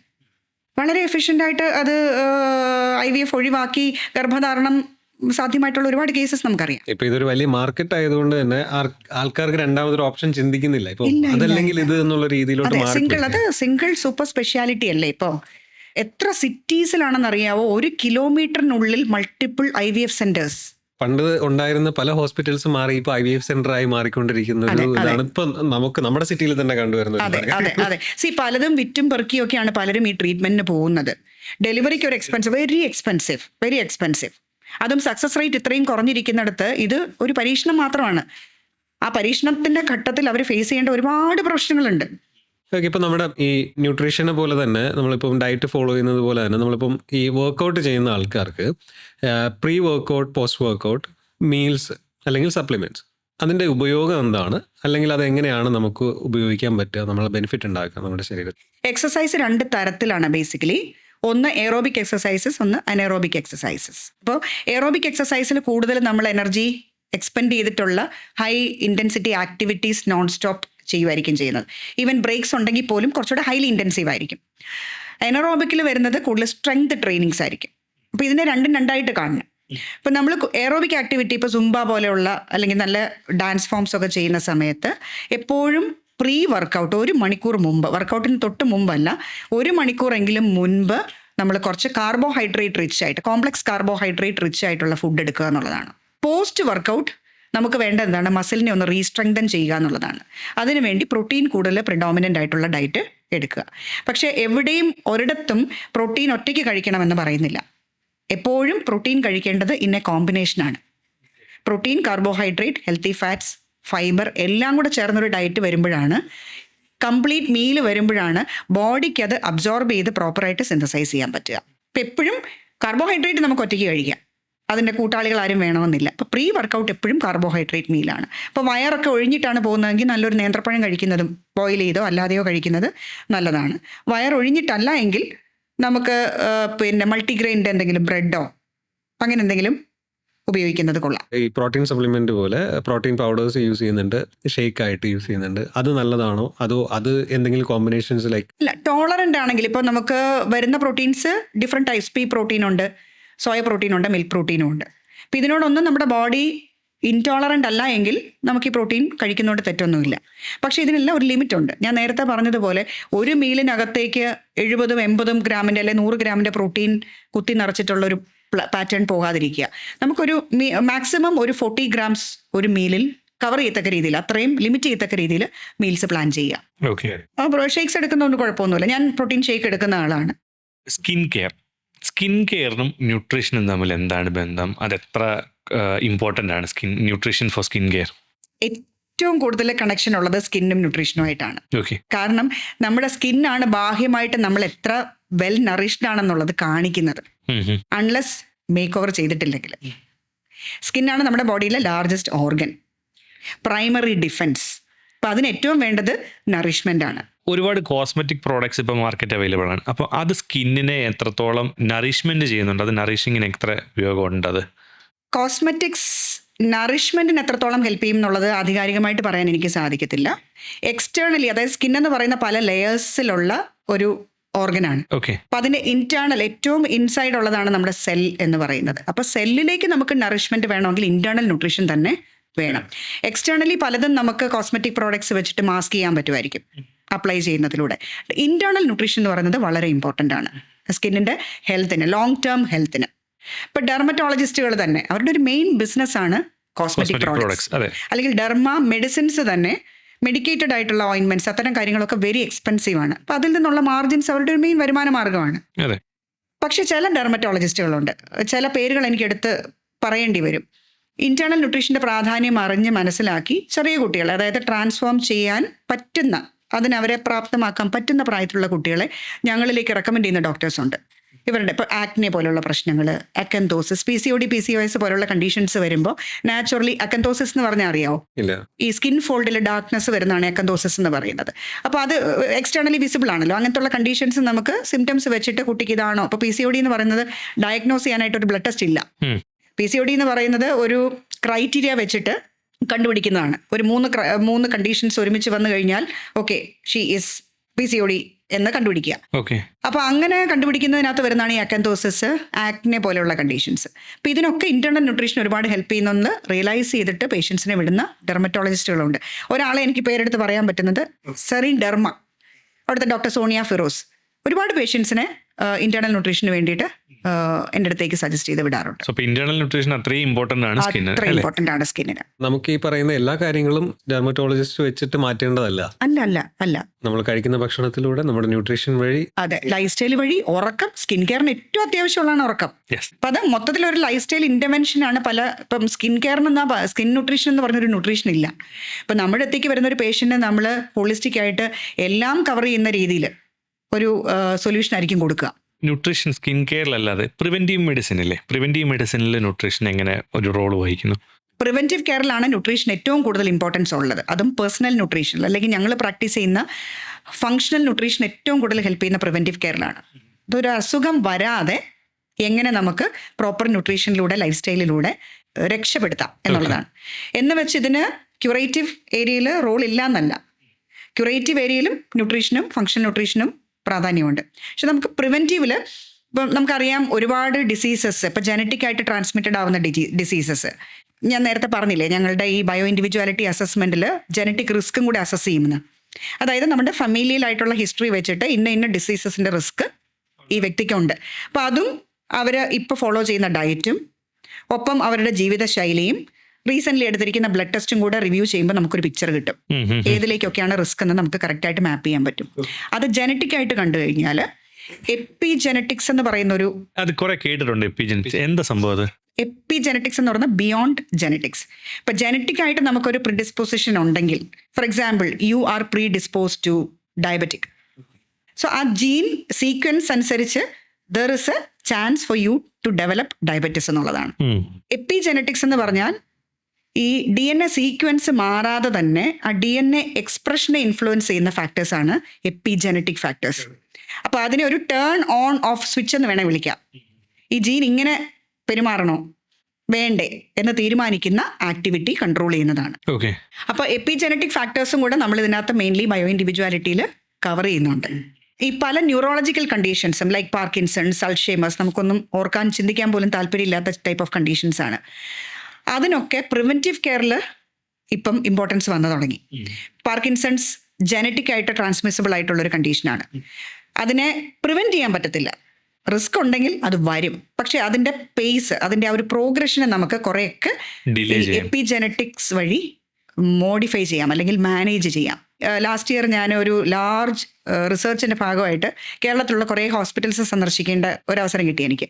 അപ്പോൾ അതിലിപ്പോൾ recently Amrita hospital they have started preventive neurology department. കേട്ടിട്ടേ ഉണ്ടായിരുന്നില്ല. പ്രിവെൻറ്റീവ് കാർഡിയോളജി കേട്ടിട്ടുണ്ട്, പ്രിവെൻറ്റീവ് ഓങ്കോളജി ഉണ്ട്, preventive neurology is a new initiative of Amrita hospital. അപ്പോൾ അമൃത ഹോസ്പിറ്റലിൽ അവർ ഒരു ന്യൂട്രീഷനിസ്റ്റിനെ വെച്ച് ഒരു പേഷ്യൻറ്റിനെ ഇരുത്തി ഈ ഫുൾ കാര്യങ്ങൾ, ഞങ്ങളുടെ ഈ ബയോ ഇൻഡിവിജ്വാലിറ്റി അസസ്മെൻറ്റ് മാനുവലായിട്ട് ഒരു മാപ്പ് ചെയ്യുക. ഞങ്ങളത് ഓട്ടോമേറ്റ് ചെയ്തിട്ടുണ്ട്. ഞങ്ങൾക്ക് അതിന് ടൂളുണ്ട്. നമുക്കൊരു ഹാഫ് ആൻ അവർ അല്ലെങ്കിൽ 45 minutes ഒരു പേഷ്യൻറ്റുമായിട്ട് ഇൻട്രാക്ട് ചെയ്താൽ വിതിൻ 5 minutes നമുക്ക് അവരുടെ റിപ്പോർട്ട് കൊടുക്കാം. സിസ്റ്റം ഓട്ടോമേറ്റഡ് ആണ്. അപ്പോൾ അവരിപ്പോൾ മാനുവലി ചെയ്യുവാണ്. നമ്മൾ അറ്റ്ലീസ്റ്റ് അവർ അതിൻ്റെ ഇമ്പോർട്ടൻസ് മനസ്സിലാക്കി അതിനെ പ്രിവെൻറ്റ് ചെയ്യാനായിട്ട് അല്ലെങ്കിൽ അതിൻ്റെ പ്രോഗ്രഷൻ മാനേജ് ചെയ്യാനായിട്ടുള്ള ഒരു ഇനിഷ്യേറ്റീവ് എടുത്തു തുടങ്ങി. പ്രിവെൻറ്റീവ് കെയറിൽ nutrition plays a very major role. And I won't say plainly nutrition, functional nutrition. ഈ ഡയബറ്റിക് കണ്ടീഷൻ ഉണ്ടല്ലോ, ഇതിനെ റിവേഴ്സ് ചെയ്യാൻ പറ്റും, അതായത് ഏർലി സ്റ്റേജിൽ റിവേഴ്സ് ചെയ്യാൻ പറ്റും എന്ന് കേട്ടിട്ടുണ്ട്. അത് എങ്ങനെയാണ് ചെയ്യാൻ പറ്റുക? ഇൻകൺക്ലൂസീവ് ആണ്. ഒത്തിരി കമ്പനീസ് ഉണ്ട് ഇത് അഡ്വർടൈസ് ചെയ്യുന്നത് റിവേഴ്സിബിൾ ആണ് ഡയബറ്റിക് എന്ന് പറഞ്ഞിട്ട്. പക്ഷെ റിവേഴ്സിബിൾ ആണെന്ന് ഒരു സ്റ്റഡീസും പറഞ്ഞിട്ടില്ല, പ്രൂവ് ചെയ്തിട്ടില്ല, എവിഡൻസ് ഒന്നിലുമില്ല, കൺക്ലൂഡഡ് അല്ല. ഇതെല്ലാം ഇവോൾവിങ് ആണ്. ഒരു പ്രീ ഡയബറ്റിക് ആണ്, അതായത് നമുക്കിപ്പോൾ HbA1c എടുക്കുമ്പോൾ അതിനകത്ത് നമ്മുടെ വാല്യൂ കുറച്ച് അബ്നോർമലായിട്ട് കാണുന്നുണ്ടെങ്കിൽ ഒരു പക്ഷേ നമ്മൾ അവിടെ സ്റ്റാർട്ട് ചെയ്താൽ, ആ പോയിന്റിൽ ഡയഗ്നോസ് ചെയ്യുന്ന പോയിന്റിൽ സ്റ്റാർട്ട് ചെയ്താൽ നമുക്ക് ഡയബറ്റിക് ആകാതെ നോക്കാം. ഡയറ്റിലൂടെയും ലൈഫ് സ്റ്റൈലിലൂടെയും എക്സസൈസിലൂടെയും ഒക്കെ നമുക്കത് മാനേജ് ചെയ്യാം. അതായത് ഡയബറ്റിക് ആകും എന്നുള്ള ഇപ്പം പാരന്റ്സിനുണ്ട്, അതിനെ നമുക്ക് നേരത്തെ പ്രിവെന്റ് ചെയ്യാൻ പറ്റുന്നതോ അല്ലെങ്കിൽ എന്തെങ്കിലും ചെയ്തത് ഞാൻ പറഞ്ഞ ആ ജീൻ എക്സ്പ്രഷൻ മോഡിഫൈ ചെയ്യാം. ആ സീക്വൻസ് DNA നമ്മൾ ടെസ്റ്റ് ചെയ്ത് കഴിഞ്ഞാൽ നമ്മുടെ DNA സീക്വൻസിൽ കാണും, പ്രിഡിസ്പോസിഷൻ കാണും. അതായത് ഇപ്പോൾ ഇന്ത്യയിൽ അത്രയും പോപ്പുലേഷൻ സ്റ്റഡി ഒന്നും നടന്നിട്ടില്ല. ഇതൊക്കെ കുറേ കഴിയുമ്പോൾ 5 വർഷം കഴിയുമ്പോൾ ഉള്ള പിക്ചർ ആയിരിക്കത്തില്ല, 10 വർഷം കഴിയുമ്പോൾ. ബേസിക്കലി ഇതൊരു മാത്ത് ആണല്ലോ. അപ്പോൾ ജനറ്റിക്കലി നമുക്കത് ഫാമിലിയിൽ കാണാൻ സാധിക്കുന്നുണ്ടെങ്കിൽ നമുക്കതിനെ ഈ എപ്പിജെനറ്റിക് മോഡിഫിക്കേഷൻസിന് പര്യാപ്തമാകുന്ന രീതിയിൽ ഡയറ്റിലൂടെയും ലൈഫ് സ്റ്റൈലിലൂടെയും നമുക്കതിനെ കൺട്രോൾ ചെയ്യാം. അത് എത്ര നാൾ മുന്നേ ചെയ്യുന്നതാണ് സേഫ്? Early diagnosis. ഇപ്പോൾ 20s നിൽക്കുന്നൊരു ആണെന്ന് വിചാരിക്കുക. അപ്പം ഇത് കൂടുതലും വരെ ഒരു 30s കഴിഞ്ഞിട്ടൊക്കെ ആണല്ലോ കൂടുതൽ ഡയബറ്റിക് ആയിട്ട്. നിർബന്ധമില്ല. ഇപ്പം യങ്സ്റ്റേഴ്സിലൊക്കെ ഒരുപാട് നമ്മൾ ലേറ്റർ സ്റ്റേജസിൽ കണ്ടിരുന്ന ഒരുപാട് കണ്ടീഷൻസ് ഇപ്പം ഏർലി സ്റ്റേജസിലും കാണുന്നുണ്ട്. കാറ്ററാക്ട് ഫോർ എക്സാമ്പിൾ, എവിടെയും പണ്ട് കാറ്ററാക്ട് 70 വയസ്സൊക്കെ കഴിഞ്ഞാണ് കാറ്ററാക്ട് കേട്ടിട്ടുള്ളത്. ഇപ്പം 40s late 30s cataract surgery നടക്കുന്നുണ്ട്. പണ്ട് എപ്പോഴെങ്കിലും 50 വയസ്സിൽ കഴിയാതെ ആർക്കെങ്കിലും ഗ്യാസ്ട്രൈറ്റിസ് കേട്ടിട്ടുണ്ടോ? ഏമ്പക്കം ഒരു വീട്ടിൽ നിന്നെങ്കിലും പ്രായമാവാത്ത ഒരാളുടെ നിന്നല്ലാതെ ഏമ്പക്കം കേട്ടിട്ടുണ്ടോ? ഇന്ന് 15 വയസ്സും ഏമ്പക്കമുണ്ട്.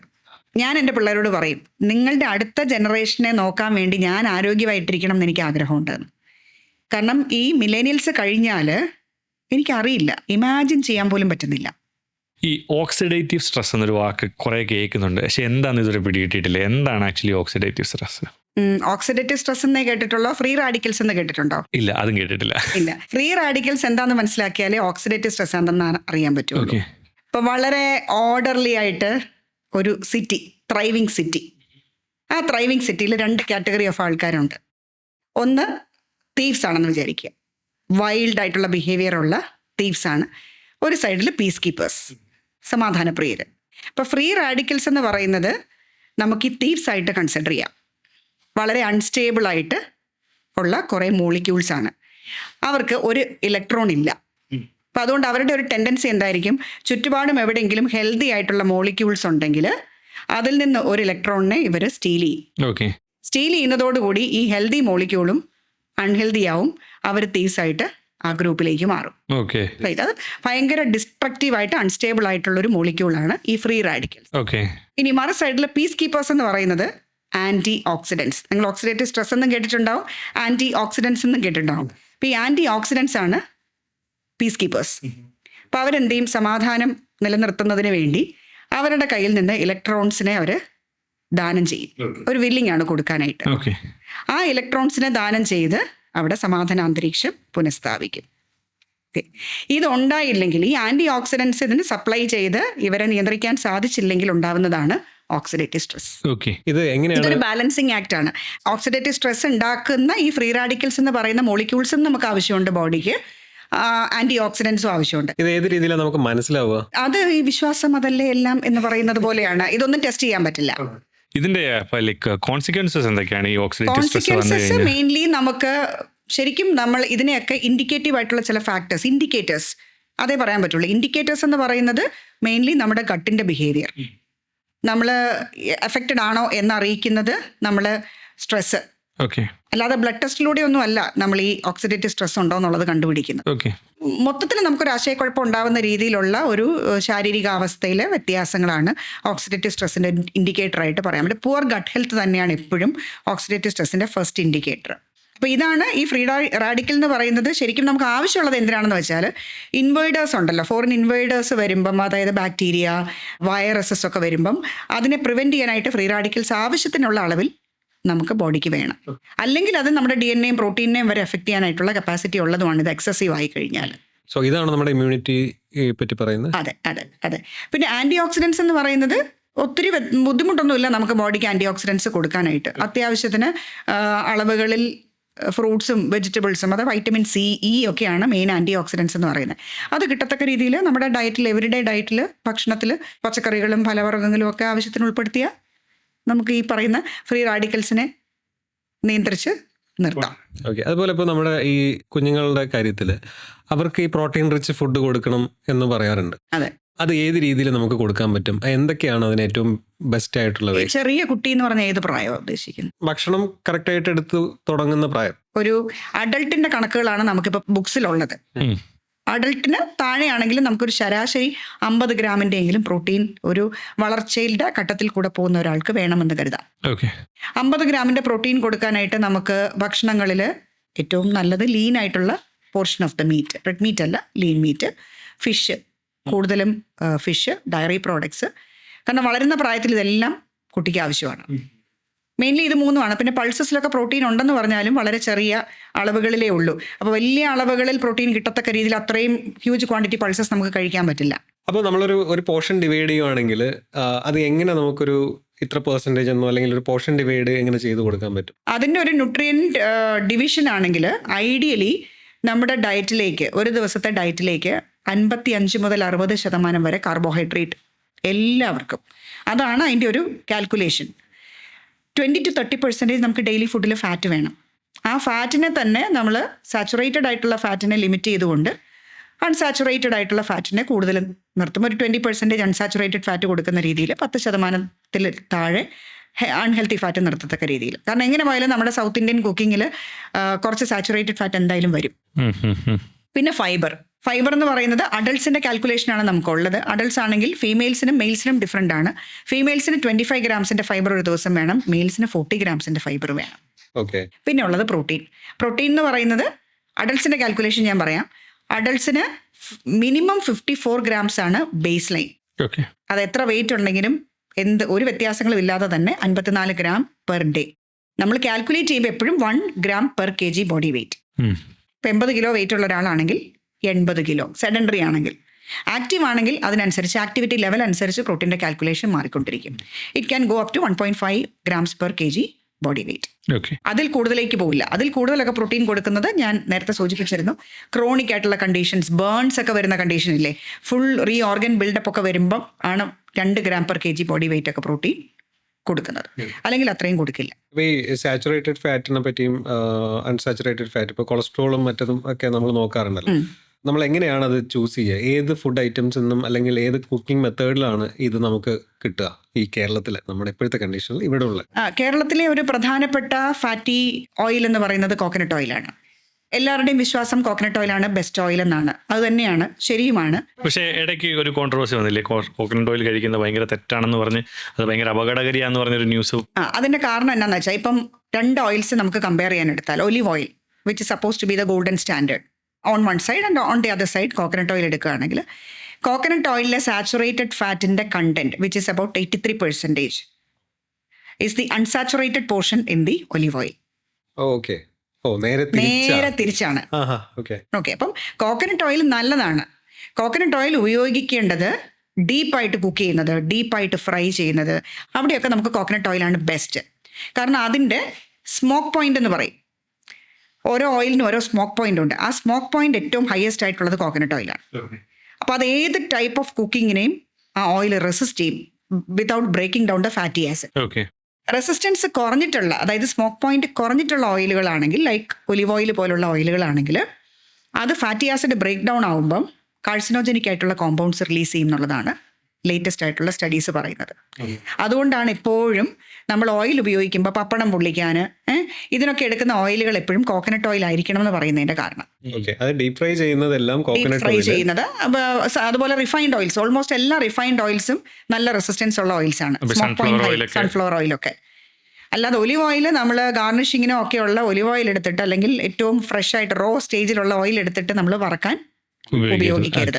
ഹൈ ഹീറ്റിൽ ഉപയോഗിക്കരുത്. അപ്പം ഒലിവ് ഓയിൽ കൂടുതലും റോ ആയിട്ട് ഉപയോഗിക്കുന്നതാണ് ഏറ്റവും ബെസ്റ്റ്. ബോയിലിംഗ് പോയിന്റിൽ എത്താതെ. ഫ്രൈ ചെയ്യാനായിട്ട് ഒലിവ് ഓയിൽ യൂസ് ചെയ്യുന്നത് അത്ര നല്ലതല്ല. റിഫൈൻഡ്, അതായത് പൊമസ് ഓയിലൊക്കെ വരുന്നുണ്ട്. റിഫൈൻഡ് ആയിട്ടുള്ള സ്റ്റേറ്റിൽ അതിന് റെസിസ്റ്റൻസ് കൂടുതലാണ്. അൺഫോർച്ചുനേറ്റ്ലി നമ്മുടെ ഒന്നും മാർക്കറ്റിൽ അവൈലബിൾ ആയിട്ടുള്ള ഓയിലുകളിലൊന്നും ഇതിൻ്റെ സ്മോക്ക് പോയിന്റ് രേഖപ്പെടുത്തിയിട്ടില്ല. ഒന്നുകിൽ റിഫൈൻഡ് എന്നുണ്ട്, ഏത് റിഫൈനറി സ്റ്റേജിലാണ് അത് നിൽക്കുന്നത് നമുക്കറിയില്ല. അതുകൊണ്ട് തന്നെ ഇതൊരു, നമുക്ക് ഒലിവ് ഓയിൽ ആണെങ്കിൽ അതിൻ്റെ കാറ്റഗറി വൈസ് വരുമല്ലോ. ഗാർണിഷിങ്ങിന് ഉപയോഗിക്കേണ്ടത്, സോട്ടിങ്ങിനുള്ളത്, ഡീപ് ഫ്രൈയിങ്ങിനുള്ളത്, ഒലിവ് ഓയിൽ തന്നെ പല കാറ്റഗറി വരുന്നുണ്ട്. അപ്പോൾ കാറ്റഗറി വെച്ച് തന്നെ ഉപയോഗിക്കണം, അല്ലെങ്കിൽ അത് ഡേഞ്ചറസ് ആണ്. അതുപോലെ ഓയിൽസ് റിപ്പീറ്റ് യൂസ് ചെയ്യരുത്. റിപ്പീറ്റ് യൂസിലും സംഭവിക്കുന്ന ഇതാണ്, ഫാറ്റി ആസിഡ്സ് ബ്രേക്ക് ഡൗൺ ആയാൽ കാർസിനോജനിക് കോമ്പൗണ്ട്സ് ആണ് റിലീസ് ആവുന്നത്. അതുകൊണ്ടാണ് നമുക്ക് വറുത്തും പൊരിച്ചുമൊക്കെ കഴിക്കണമെങ്കിൽ വീട്ടിൽ നിന്ന് നിങ്ങൾ വറുത്ത് കഴിച്ചോ, വൺസ് വറുത്താൽ ആ എണ്ണ ഡിസ്കാർഡ് ചെയ്യുക. നമ്മൾ പുറത്തുനിന്ന് വാങ്ങിക്കുമ്പം അതിലാണ് അപകടമുള്ളത്. ഇവരെത്ര തവണ ഈ ഓയിൽ റീയൂസ് ചെയ്തിട്ടുണ്ടെന്ന് നമുക്കറിയാൻ കഴിയില്ല. ഇതിൽ റീയൂസ് ചെയ്തിട്ടില്ലെങ്കിൽ പോലും ഈ വറുത്ത് കൊടുക്കുന്ന ആൾക്കാരുടെ എന്ന് ഞാനിങ്ങനെ ഒരു ഇതുകൊണ്ട് ചോദിച്ചപ്പോൾ മനസ്സിലായിട്ടുള്ള സംഭവം, അവർ എണ്ണ വീണ്ടും റീയൂസ് ചെയ്യുന്നില്ല. പക്ഷേ ഒരു കണക്കുണ്ട്, എനിക്ക് കറക്റ്റ് ഓർമ്മയില്ല. ഒരു ദിവസം ഇത് കണ്ടിന്യൂസ് ആയിട്ട് ചെയ്തുകൊണ്ടിരിക്കുമ്പോൾ ഇത്രയും എണ്ണ ഇതിനകത്ത് നിൽക്കണം എന്നില്ല. ഇത് കംപ്ലീറ്റ്ലി ഡ്രൈൻ ആയിട്ടോ അല്ലെങ്കിൽ മൊത്തം പോയതിനു ശേഷം വീണ്ടും അടുത്ത ഓയിൽ ഒഴിക്കലും പോസിബിൾ അല്ല. അതുകൊണ്ട് ചെയ്യുന്നത് ലെവൽ കുറയുന്നതോറും ആഡ് ചെയ്തുകൊണ്ടിരിക്കുക ചെയ്യും. അപ്പൊ ഇങ്ങനെ ഒരു കണ്ടീഷനിൽ നമുക്ക് ഈ പറയുന്ന ഇഷ്യൂസ് വരാൻ ചാൻസ് ഉണ്ടോ? സെയിം ഓയിൽ ആണെങ്കിൽ, സെയിം റെസിസ്റ്റൻസ് ഉള്ള ഓയിൽ ആണെങ്കിൽ പ്രശ്നമില്ല. അതല്ല ഡിഫറെൻറ്റ് റെസിസ്റ്റൻസ് ഉള്ള, ഡിഫറെൻറ്റ് സ്മോക്ക് പോയിന്റ് ഉള്ള ഓയിലാണ് മിക്സ് ചെയ്യുന്നതെങ്കിൽ ഡെഫിനറ്റ്ലി പ്രോബ്ലമാണ്. നമ്മളിപ്പോൾ കുറേ കാര്യങ്ങൾ സംസാരിച്ചു, അത് ന്യൂട്രീഷനെ പറ്റി സംസാരിച്ചു, ഹെൽത്തിനെ പറ്റി സംസാരിച്ചു. ഇനി ഒരു 40 വയസ്സുള്ളൊരു സ്ത്രീ ജോലി ചെയ്യുന്നുണ്ട്, കുടുംബം നോക്കുന്നുണ്ട്, കുട്ടികളെ നോക്കുന്നുണ്ട്. അവർക്കൊരു അഡ്വൈസ് കൊടുക്കാനാണെങ്കിൽ എങ്ങനെ ഒരു ലൈഫ് സ്റ്റൈലിനെ ബാലൻസ് ചെയ്ത് ഒരു ഹെൽത്തി സാധനം മുന്നോട്ട് കൊണ്ടുപോകാം? നമുക്ക് 24 മണിക്കൂറാണല്ലോ എല്ലാവർക്കും ഉള്ളത്. ആ 24 മണിക്കൂറിനെ കാര്യക്ഷമമായി ഉപയോഗിക്കാൻ പഠിക്കുക, അത് കുടുംബത്തെ പരിശീലിപ്പിക്കുക. ആ 24 മണിക്കൂറിനെ തിരിച്ചൊന്ന് വർക്കൗട്ട് ചെയ്ത് കഴിഞ്ഞാൽ 8 മണിക്കൂർ ഉറക്കത്തിന് വേണമെന്ന് ഞാൻ പറഞ്ഞു അല്ലേ. 8 മണിക്കൂർ കുറയ്ക്കുക, 16 മണിക്കൂർ ബാക്കിയിട്ട്. ആ 16 മണിക്കൂറിൽ നമ്മൾ ഉണർന്നാൽ ഉടനെ ഭക്ഷണം കഴിക്കുന്നവരല്ല, കിടക്കാൻ പോകുന്നതിന് തൊട്ട് മുമ്പ് ഭക്ഷണം കഴിക്കുന്നവരല്ല, കഴിക്കാൻ പാടില്ല. അപ്പോൾ അതിനുള്ള ഒരു 2 മണിക്കൂർ വീതം മാറ്റി വയ്ക്കുക. പിന്നെ എത്ര ഉണ്ട്? 12 മണിക്കൂർ. ആ 12 മണിക്കൂറിൽ നമ്മുടെ ഭക്ഷണത്തെ ക്രമീകരിക്കുക. അത് 3 മീലാവാം, 4 മീലാവാം, 5 മീലാവാം.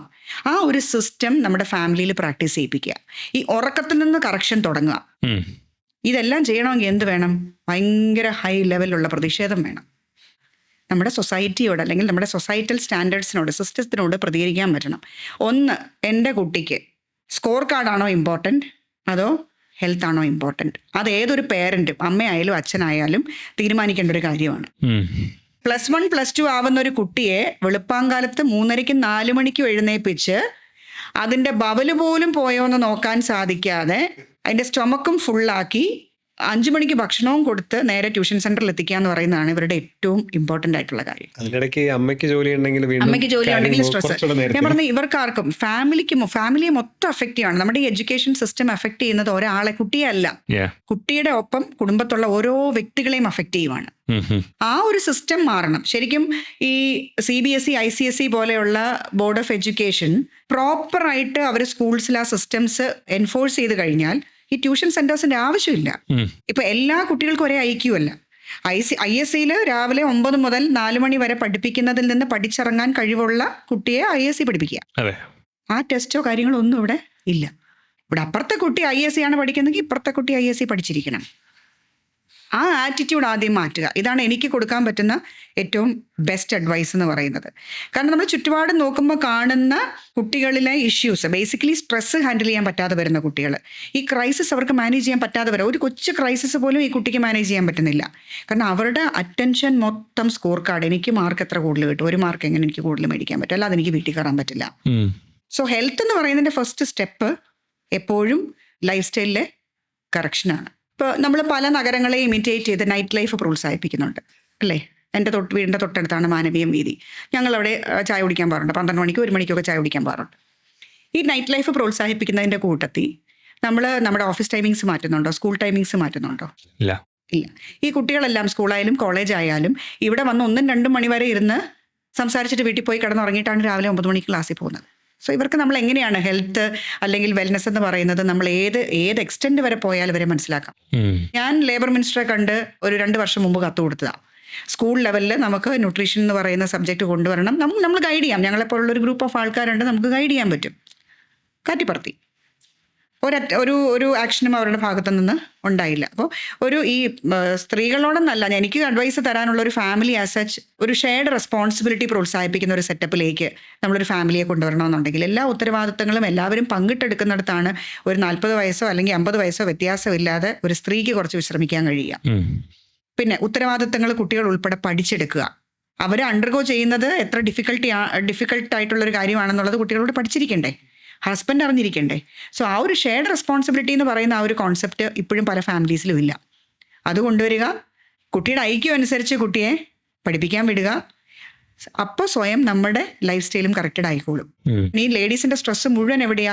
ഈ കുട്ടികളെ സ്കൂളിൽ എത്തിക്കുക, പിന്നെ ട്യൂഷൻ സെന്ററിൽ എത്തിക്കുക, അവർ മാർക്ക് വാങ്ങുന്നുണ്ടോ എന്ന് എൻഷുർ ചെയ്യുക. അത് അമ്മയുടെ ചുമതലയാണ്. കാരണം മാർക്ക് കുറഞ്ഞു പോയാൽ ടീച്ചർ വിളിക്കുന്ന അമ്മയാണ്. Primary responsibility for good education lies with the teachers in the school or the management of the school. Tuition centres എന്തിനാണ്? അവരൊരു എന്താ പറയണ്ടേ, ഒരു കോംപ്ലിമെൻ്ററി സിസ്റ്റമായിട്ട് വർക്ക് ചെയ്യണം എന്നുണ്ടെങ്കിൽ സ്കൂൾ ടൈമിങ്സ് കുറച്ച് കൊടുക്കുക. ടീച്ചേഴ്സ് അത്രയും പഠിപ്പിച്ചാൽ മതി. കുട്ടികൾ ഉറങ്ങട്ടെ, ഉല്ലസിക്കട്ടെ, അങ്ങനെ ഒരു ജീവിതം ആസ്വദിക്കട്ടെ. അങ്ങനെ ഒരു സിസ്റ്റം വന്നു കഴിഞ്ഞാൽ എല്ലാവർക്കും അത് ബെനിഫിറ്റ് ചെയ്യും. എൻ്റെ അൾട്ടിമേറ്റ് ബെനിഫിഷ്യറി എന്ന് പറഞ്ഞാൽ ഒരു ഹൗസ് ഹോൾഡ് മൊത്തം ബെനിഫിഷ്യറിയാണ്. പിന്നെ ഉള്ളത് ലേഡീസ് ആയാലും ജെൻസ് ആയാലും എല്ലാവരുടെയും ലൈഫിൽ അപ്സ് ആൻഡ് ഡൗൺസ് ഉണ്ട്. സ്ട്രെസ്സ് പല വഴി വരും. പഠിക്കുന്ന കാലം തൊട്ട് ജീവിക്കുന്ന എല്ലാ ഘട്ടങ്ങളിലും നമുക്ക് സ്ട്രെസ്സിനുള്ള കാരണങ്ങൾ വരും. അങ്ങനെ സ്ട്രെസ് ഫ്രീ ആയിട്ടുള്ളൊരു ലൈഫ് ആരും പ്രതീക്ഷിക്കാനില്ല. നമുക്കെപ്പോഴും ചെയ്യാനുള്ളത് നല്ലൊരു ഫ്രണ്ട്ഷിപ്പ് ഉണ്ടെങ്കിൽ, നല്ലൊരു കമ്മ്യൂണിറ്റി, ഒരു സപ്പോർട്ട് ഗ്രൂപ്പ് ഉണ്ടെങ്കിൽ നമ്മുടെ പ്രശ്നങ്ങൾ അവിടെ എത്ര ചെറുതാണ് എന്ന് റിയലൈസ് ചെയ്യാൻ വേറൊരു മാർഗ്ഗമില്ല. നമുക്കെപ്പോഴും ഒരു പ്രശ്നം വരുമ്പോൾ നമ്മുടേതാണ് ഭൂമിയിലെ ഏറ്റവും വലിയ പ്രശ്നം എന്നാണ് ചിന്തിക്കുന്നത്. ഇപ്പോൾ ഒരു നല്ല സപ്പോർട്ട് ഗ്രൂപ്പിൻ്റെ സഹായം തേടുക. ആക്ച്വലി ആ ഒരു കോൺസെപ്റ്റൂടെ വെച്ചിട്ടാണ് ഒരു സപ്പോർട്ട് ഗ്രൂപ്പ് സിസ്റ്റമായിട്ടാണ് ഞാൻ ഈ Brio league centre for holistic nutrition and fitness എന്ന് പറയുന്ന കമ്മ്യൂണിറ്റി ഡെവലപ്പ് ചെയ്തത്. എനിക്കൊരു 300 പേരുടെ അംഗബലമുണ്ട്. അവരിപ്പോൾ പലരും ആക്റ്റീവ് അല്ല, എന്നാലും നമുക്കൊരു ഒക്കേഷൻ വരുമ്പോൾ ഇവരെല്ലാവരും ഒരുമിച്ച് വരും. ഇപ്പോഴും ഒരു ഡിസ്കോഴ്സ് കണ്ടക്ട് ചെയ്ത ഒരുപാട് ആൾക്കാർ അതിനകത്തേക്ക് കോൺട്രിബ്യൂട്ട് ചെയ്യും. അപ്പം ഞങ്ങൾ കുട്ടികളെയും പ്രായമുള്ളവരെയൊക്കെ ഉൾപ്പെടുത്തി എല്ലാ ജനറേഷനും വന്നിരുന്ന് സംസാരിക്കത്തക്ക രീതിയിൽ സമകാലിക പ്രശ്നങ്ങളും സാമൂഹിക പ്രശ്നങ്ങളും ഒക്കെ എടുത്തിട്ട് ചർച്ച ചെയ്യുക. ഇതൊക്കെ നമ്മുടെ ഒരു സ്ഥിരം പരിപാടിയായിരുന്നു, ഫിറ്റ്നസിൻ്റെ ഒക്കെ കൂടെ തന്നെ. സോ ഇതെല്ലാം ഇതിൻ്റെ കൂടെ നമ്മൾ പ്രോത്സാഹിപ്പിക്കുക എന്നുള്ളത്. ഇപ്പം നമ്മൾ ഒരുപാട് ആക്ടിവിറ്റീസ് ചെയ്യുന്നത് കൊണ്ട് തന്നെ ഇപ്പം ഏറ്റവും കൂടുതൽ മാർക്കറ്റിൽ ഒരു ഇതുള്ളതാണ് നമ്മുടെ വെയറബിൾസ്, ആക്ടിവിറ്റീസ് ട്രാക്ക് ചെയ്യുന്ന വെയറബിൾസ് ലൈക്ക് സ്മാർട്ട് വാച്ചസ്, അതുപോലെ റിങ്, ലക്ഷങ്ങൾ വിലയുള്ള പ്രോഡക്റ്റ് മുതൽ 500,000 രൂപയ്ക്ക് വരെ പ്രോഡക്ട്സ് അവൈലബിൾ. ഇങ്ങനെയുള്ള വെയറബിൾസ് കൊണ്ട് നമുക്ക് ഹെൽത്ത് മോണിറ്ററിങ് എത്രത്തോളം പ്രാക്ടിക്കലാണ്, അത് എത്രത്തോളം ബെനിഫിറ്റ് ഉണ്ട് നമുക്ക്? അതൊരു ഡബിൾ എഡ്ജ്ഡ് സ്വാഡ് എന്ന് പറയാം. പോസിറ്റീവ്സും ഉണ്ട്, നെഗറ്റീവ്സും ഉണ്ട്. ഫസ്റ്റ് ഓഫ് ഓൾ, ഇത് ഇൻ്റർപ്രറ്റ് ചെയ്യാൻ കഴിയുന്ന ആൾ ഉപയോഗിക്കുക എന്നുള്ളതാണ്. ഇതിൻ്റെ റീഡിങ്സ് എപ്പോഴും ഒരു 20% വരെ ഡീവിയേഷൻ ഡിസ്ക്ലെയിമർ തന്നെ മാനുഫാക്ചറേഴ്സ് പറയുന്നുമുണ്ട്. അപ്പോൾ ഒരിക്കലും നമുക്കൊരു സീറം ബ്ലഡ് ടെസ്റ്റ് ചെയ്യുന്നത് പോലെ ആക്യുറസി ഡിവൈസസിൽ നിന്ന് കിട്ടത്തില്ല. അതിൻ്റെ കാരണം എന്താണെന്ന് വെച്ചാൽ അതിനൊരു ലാഗ് ടൈം ഉണ്ട്. ഇത് ഇൻറ്റർസ്റ്റീഷ്യൽ ഫ്ലൂയിഡിൽ നിന്നാണ് ഈ മെഷേഴ്സ് എല്ലാം, ഈ വാല്യൂസ് എല്ലാം അത് ഡിറൈവ് ചെയ്യുന്നത്. അപ്പോൾ അതുകൊണ്ട് തന്നെ നമ്മുടെ ബോഡി ടെമ്പറേച്ചർ റീഅഡ്ജസ്റ്റ്മെൻറ്റ് വന്നാൽ, കംപ്രഷൻ വന്നാലൊക്കെ ആ വാല്യൂസ് മാറും. അപ്പോൾ ഈ മാറുന്ന വാല്യൂസ് അനുസരിച്ച് പാനിക് ചെയ്യാൻ നിൽക്കുന്ന ഒരാളാണെങ്കിൽ ഡെഫിനറ്റ്ലി അതിൽ ഏറ്റവും ആക്യുറേറ്റ് ആയിട്ടുള്ള വെയറബിൾ ഒന്നും അങ്ങനെ എന്തെങ്കിലും പറയാൻ പറ്റുമോ? അങ്ങനെയല്ല. ഈ വെയറബിൾസ് തരുന്ന സർട്ടൺ വാല്യൂസ് നമുക്ക് ഡിപ്പെൻഡബിൾ ആണ്. ഇപ്പം നമുക്ക് പൾസ് ബേസ് ചെയ്തിട്ട് എടുക്കുന്ന വാല്യൂസ് ഡിപ്പെൻഡബിൾ ആണ്. ബട്ട് ബ്ലഡ് ഷുഗർ എടുക്കുന്ന, ഇപ്പോൾ ഡൈനാമിക് ഷുഗർ മോണിറ്റർ ഒരുപാട് സെയിൽ നടക്കുന്ന ഒരു പ്രോഡക്റ്റാണ്. അതിൽ നിന്ന് തരുന്ന വാല്യൂസിൽ നമുക്ക് സ്പോട്ടിൽ എങ്ങനെ ട്രാക്ക് ചെയ്യാനായിട്ട് ഇത് ഉപയോഗിക്കാം. അതായത് ഞാൻ അടുത്ത മീൽ കഴിക്കുന്നതിന് മുൻപ് ഞാൻ എന്ത് പ്ലാൻ ചെയ്യണം എന്നുള്ളത് ട്രാക്ക് ചെയ്യാൻ. അല്ലാതെ നമുക്കൊരു ഡിസീസിൻ്റെ പ്രോഗ്രഷനോ കാര്യങ്ങളോ ഒന്നും അറിയാനായിട്ട് ഈ ഡിവൈസ് ഹെൽപ്പ് ചെയ്യരുത്. ഈവൻ നമ്മൾ കിടക്കുമ്പോൾ പോലും അത് കംപ്രസ്ഡ് ആയി കഴിഞ്ഞാൽ അത് തരുന്ന വാല്യൂ ഡിഫർ ചെയ്യും. പിന്നെ അതിൻ്റെ ഇതുണ്ടല്ലോ, അതിൻ്റെ ആ കമ്പോണൻസിൻ്റെ ടെമ്പറേച്ചർ അതൊക്കെ ഓട്ടോമാറ്റിക്കലി അഡ്ജസ്റ്റ് ചെയ്യാനുള്ള കുറേ മാർഗ്ഗങ്ങൾ ഇപ്പോൾ വന്നിട്ടുണ്ടെന്ന് തോന്നുന്നു. ഈവൻ ദെൻ അതിൻ്റെ ആ ഒരു ലെയർ ഉണ്ട്, ആ ലെയർ തമ്മിലുള്ള ടെമ്പറേച്ചർ ഡിഫറൻസ് ഇനാക്യുറേറ്റ് ആയിട്ടുള്ള വാല്യൂസ് തരാം. സോ അത് കണ്ട് പാനിക് ആവരുത്. അപ്പോൾ ഇതുകൊണ്ട് എത്ര ഉപയോഗമുണ്ടെന്നുള്ളത് മനസ്സിലാക്കി എടുക്കുന്നവർക്കാണെങ്കിൽ റെഫറൻസിന് വേണ്ടി ഉപയോഗിക്കാം. നമ്മൾ നേരത്തെ ഉറക്കത്തിനെ പറ്റി പറഞ്ഞു. ഉറക്കം എത്ര ഇമ്പോർട്ടൻ്റ് ആണ് ഒരു ഹെൽത്തി ലൈഫ് സ്റ്റൈൽ കൊണ്ടുവന്ന്. ഈ ഉറക്കം പോലെ തന്നെ വേറൊരു ഇമ്പോർട്ടൻറ്റ് സാധനമാണല്ലോ ഈ ഫാസ്റ്റിംഗ് എന്ന് പറയുന്നത്. ഇതിൽ ഏറ്റവും കൂടുതൽ ട്രെൻഡിങ് ആയിരിക്കുന്ന ഒരുപാട് കാര്യങ്ങളുണ്ട്. കൂടുതൽ ആൾക്കാർ ഫോളോ ചെയ്യുന്നതായിട്ട് കേട്ടിട്ടുള്ളത് ഇന്റർമീഡിയറ്റ് ഫാസ്റ്റിംഗ് പോലെ, IF പോലുള്ള ഡയറ്റ് പ്ലാനുകളും പിന്നെ കീറ്റോ ഡയറ്റ്സ്, അത് ഒരുപാടുണ്ട്. ഈ കീറ്റോ ഡയറ്റ് എന്ന് പറയുന്നത് വെസ്റ്റേൺ കൺട്രീസിൽ പ്രായമൊക്കെ എത്തിയിട്ട് ചികിത്സ ഫലിക്കാതെ വരുന്ന ഒബേസ് ആയിട്ടുള്ള ആളുകളിൽ ചികിത്സ ഫലിക്കാൻ വേണ്ടി കൊടുത്തുകൊണ്ടിരുന്ന ഒരു ഡയറ്റാണ് കീറ്റോ. അതിനെയാണ് നമ്മുടെ യങ്ങർ ജനറേഷൻ വെയിറ്റ് ലോസിനുള്ളൊരു സംഭവമായിട്ട് കണ്ടത്. ഇൻ്റർമീഡിയറ്റ് ഫാസ്റ്റിംഗ് എന്ന് പറയുന്നത് ഒരു സർട്ടൺ ഇൻ്റർവെല്ലിൽ നമ്മൾ ഡിസൈഡ് ചെയ്ത് 2 മീലായിട്ട് നമ്മുടെ ടോട്ടൽ കാലറിയെ ലിമിറ്റ് ചെയ്യുക എന്നുള്ളത്. ഇതിന് രണ്ടിനും ഞാൻ അഗെയിൻസ്റ്റ് ആണ്. അതിൻ്റെ ബേസിക് റീസൺ, കീറ്റോ എന്ന് പറയുന്നത് ഏതെങ്കിലും ഒരു പർട്ടിക്കുലർ മാക്രോ ന്യൂട്രിയൻറ്റിന് കൂടുതൽ ഡോമിനൻസ് കൊടുത്തുകൊണ്ട് ചെയ്യുന്നൊരു ഡയറ്റാണ്. ബാലൻസ്ഡ് ഡയറ്റ് എന്ന് പറയുന്ന ഒരു കോൺസെപ്റ്റിൽ ഏതെങ്കിലും ഒരു മാക്രോ ന്യൂട്രിയൻറ്റ് നമുക്ക് ബോഡിക്ക് ആവശ്യമുള്ളത് തരില്ല. അതുകൊണ്ട് തന്നെ keto diet ruled out. Intermediate ഫാസ്റ്റിങ്ങിൻ്റെ കേസിൽ നമുക്കൊരു വലിയ എനർജി റിക്വയർമെൻ്റ് ഉള്ളൊരു ബോഡി, സേ ഫോർ എക്സാമ്പിൾ ഒരു 2500 കാലറി നീഡുള്ള ഒരു ബോഡി. ഈ 2500 കാലറിയെ ഏറ്റവും എഫിഷ്യൻ്റ് ആയിട്ട് നമുക്ക് ബ്രേക്ക് ഡൗൺ ചെയ്യാൻ പറ്റുന്നത് 5 മീലുകളായിട്ടാണ്. കാരണം ഒരു മീൽ നമുക്ക് വയറിൻ്റെ കപ്പാസിറ്റി എന്ന് പറയുന്നത് 1.5 ലിറ്ററാണ് അതിന് ഹോൾഡ് ചെയ്യാൻ പറ്റുന്നത്, ഇൻക്ലൂഡിങ് നമ്മുടെ വാട്ടർ കപ്പാസിറ്റി. അതിൻ്റെ ഒരു 30% 40% ആണ് നമ്മളെപ്പോഴും ഫില്ല് ചെയ്യണം എന്ന് പറയുന്നത്. അങ്ങനെ വരുമ്പോൾ എത്രയാണ് നമ്മുടെ ഒരു മീലിൻ്റെ ഐഡിയൽ സ്റ്റാൻഡേർഡ് സൈസ്? 2500 കാലറി ആവശ്യമുള്ള ഒരാൾക്ക് 500 കാലറി വീതം 5 മീലായിട്ട് ബ്രേക്ക് ഡൗൺ ചെയ്യാം. It cannot be broken down to 1500 calorie and 1000 calorie, which is not good for the body. അത് ഡൈജസ്റ്റ് ചെയ്യാനായിട്ട് ഡിഫിക്കൽട്ടാണ്. കാരണം അത്രയും കാലറി, അല്ലെങ്കിൽ എന്ത് ചെയ്യണം, കാലറിയിൽ അത്രയും റെസ്ട്രിക്ഷൻ വരുത്തിയിട്ട് ഇൻ്റർമീഡിയറ്റ് ഫാസ്റ്റിംഗ് ചെയ്യണം. ഒരു മീലിൽ ഉൾക്കൊള്ളാൻ പറ്റുന്ന രീതിയിൽ കൺട്രോൾ ചെയ്യുക. അങ്ങനെ വരുമ്പോൾ 1000 കാലറിക്ക് അപ്പുറത്തേക്ക് ഒരാൾക്ക് കഴിക്കാൻ പറ്റാതെ വരും. അപ്പോൾ ഇതിൽ ഇൻ്റർമീഡിയറ്റ് ഫാസ്റ്റിംഗ് ചെയ്യുന്ന ഒരാൾ തീരെ കുറഞ്ഞ കാലറിയിലുള്ള ഒരാളാണെങ്കിൽ ചെയ്യാം. പക്ഷെ അവിടെയും ഒരു വിമൻ ആണെങ്കിൽ പോലും ആസ് പെർ ഗൈഡ് ലൈൻസ് 1200 താഴെ കാലറിയിൽ ഒരു ഡയറ്റ് ഇല്ല, മാൽന്യൂട്രീഷൻ ആയിപ്പോവും. ജെൻസ് ആണെങ്കിൽ 1500 താഴെയും ഒരു ഡയറ്റ് ഇല്ല. അപ്പോൾ അതെങ്ങനെ ഇൻ്റർമീഡിയറ്റ് ഫാസ്റ്റിങ്ങിൽ 2 മീലായിട്ട് ഡിവൈഡ് ചെയ്യാം. കാലറി ഡെഫിസിറ്റിൽ നിൽക്കുന്നതാണെങ്കിൽ, കാലറി ഡെഫിസിറ്റിലായാലും 1200 താഴെ ഒരു ഫീമെയിലിന് പോകരുത്. അപ്പം നിങ്ങൾക്ക് ന്യൂട്രീഷൻ കിട്ടത്തില്ല. എത്ര ഹൈറ്റ് കുറഞ്ഞ ആളായാലും എത്ര വെയിറ്റ് കുറഞ്ഞ ആളായാലും 1200 താഴെ ഒരു ഡയറ്റ് ഇല്ല. ഒരു ഗൈഡ് ലൈൻ ബുക്കിലും അതിന് താഴെ ഡയറ്റ് ഇല്ല. അപ്പം അതുകൊണ്ട് തന്നെ ഈ 2 ടൈപ്പ് ഓഫ് ഡയറ്റ്സും ബാലൻസ്ഡ് ഡയറ്റ് എന്ന് പറയുന്ന ആ ഒരു കോൺസെപ്റ്റ് ഫുൾഫിൽ ചെയ്യുന്നില്ല. Balanced diet is where you get exactly the same calorie that your body needs. If you are eating in excess, you burn it out. So you eat only the excess what you can burn out. അതായത് exercise വഴി ഒരു 15-20% ആണ് നിങ്ങൾക്ക് burn out ചെയ്യാൻ പറ്റുന്നെങ്കിൽ അത്രയും you can have an excess. അതിനപ്പുറത്തോട്ട് excess ആയാൽ ദാറ്റ് വിൽ ബി സ്റ്റോർഡ്.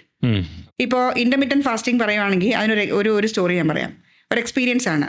എൻ്റെ ഒരു പേഷ്യൻറ്റ്, 16 വയസ്സുള്ളൊരു പയ്യൻ, വെയിറ്റ് ലോസിന് വന്നു. 2 മാസം കൊണ്ട് ഗൈഡ് ചെയ്ത് ജേർണൽ ചെയ്ത് 6 കിലോ വെയിറ്റ് കുറച്ചിരിക്കുന്ന ഘട്ടത്തിൽ ആ കുട്ടിക്കൊരു ഇൻഫെക്ഷൻ വന്നു. ഇൻഫെക്ഷൻ വന്നൊരു ഹോസ്പിറ്റലിൽ കൊണ്ടുപോയി. അവിടെ ഇപ്പം തന്നെ പ്രൈമറി ചെക്കിൽ തന്നെ അവർ ഒബേസിറ്റി നോക്കും, BMI നോക്കും. ഡയറ്റീഷ്യൻ കണ്ടാണ് എല്ലാ പേഷ്യൻറ്റും ഒപ്പിയിൽ പോകുന്നത്. മിക്കവാറും ഹോസ്പിറ്റൽസിൽ അങ്ങനെയാണ്. അപ്പോൾ BMI 30ക്ക് മുകളിലാണ് കുട്ടിക്ക്. അപ്പോൾ തന്നെ ഡോക്ടർ അഡ്വൈസ് ചെയ്തു, ഒരു നേരം അവനെ പട്ടിണി കിട്ടോ. He's over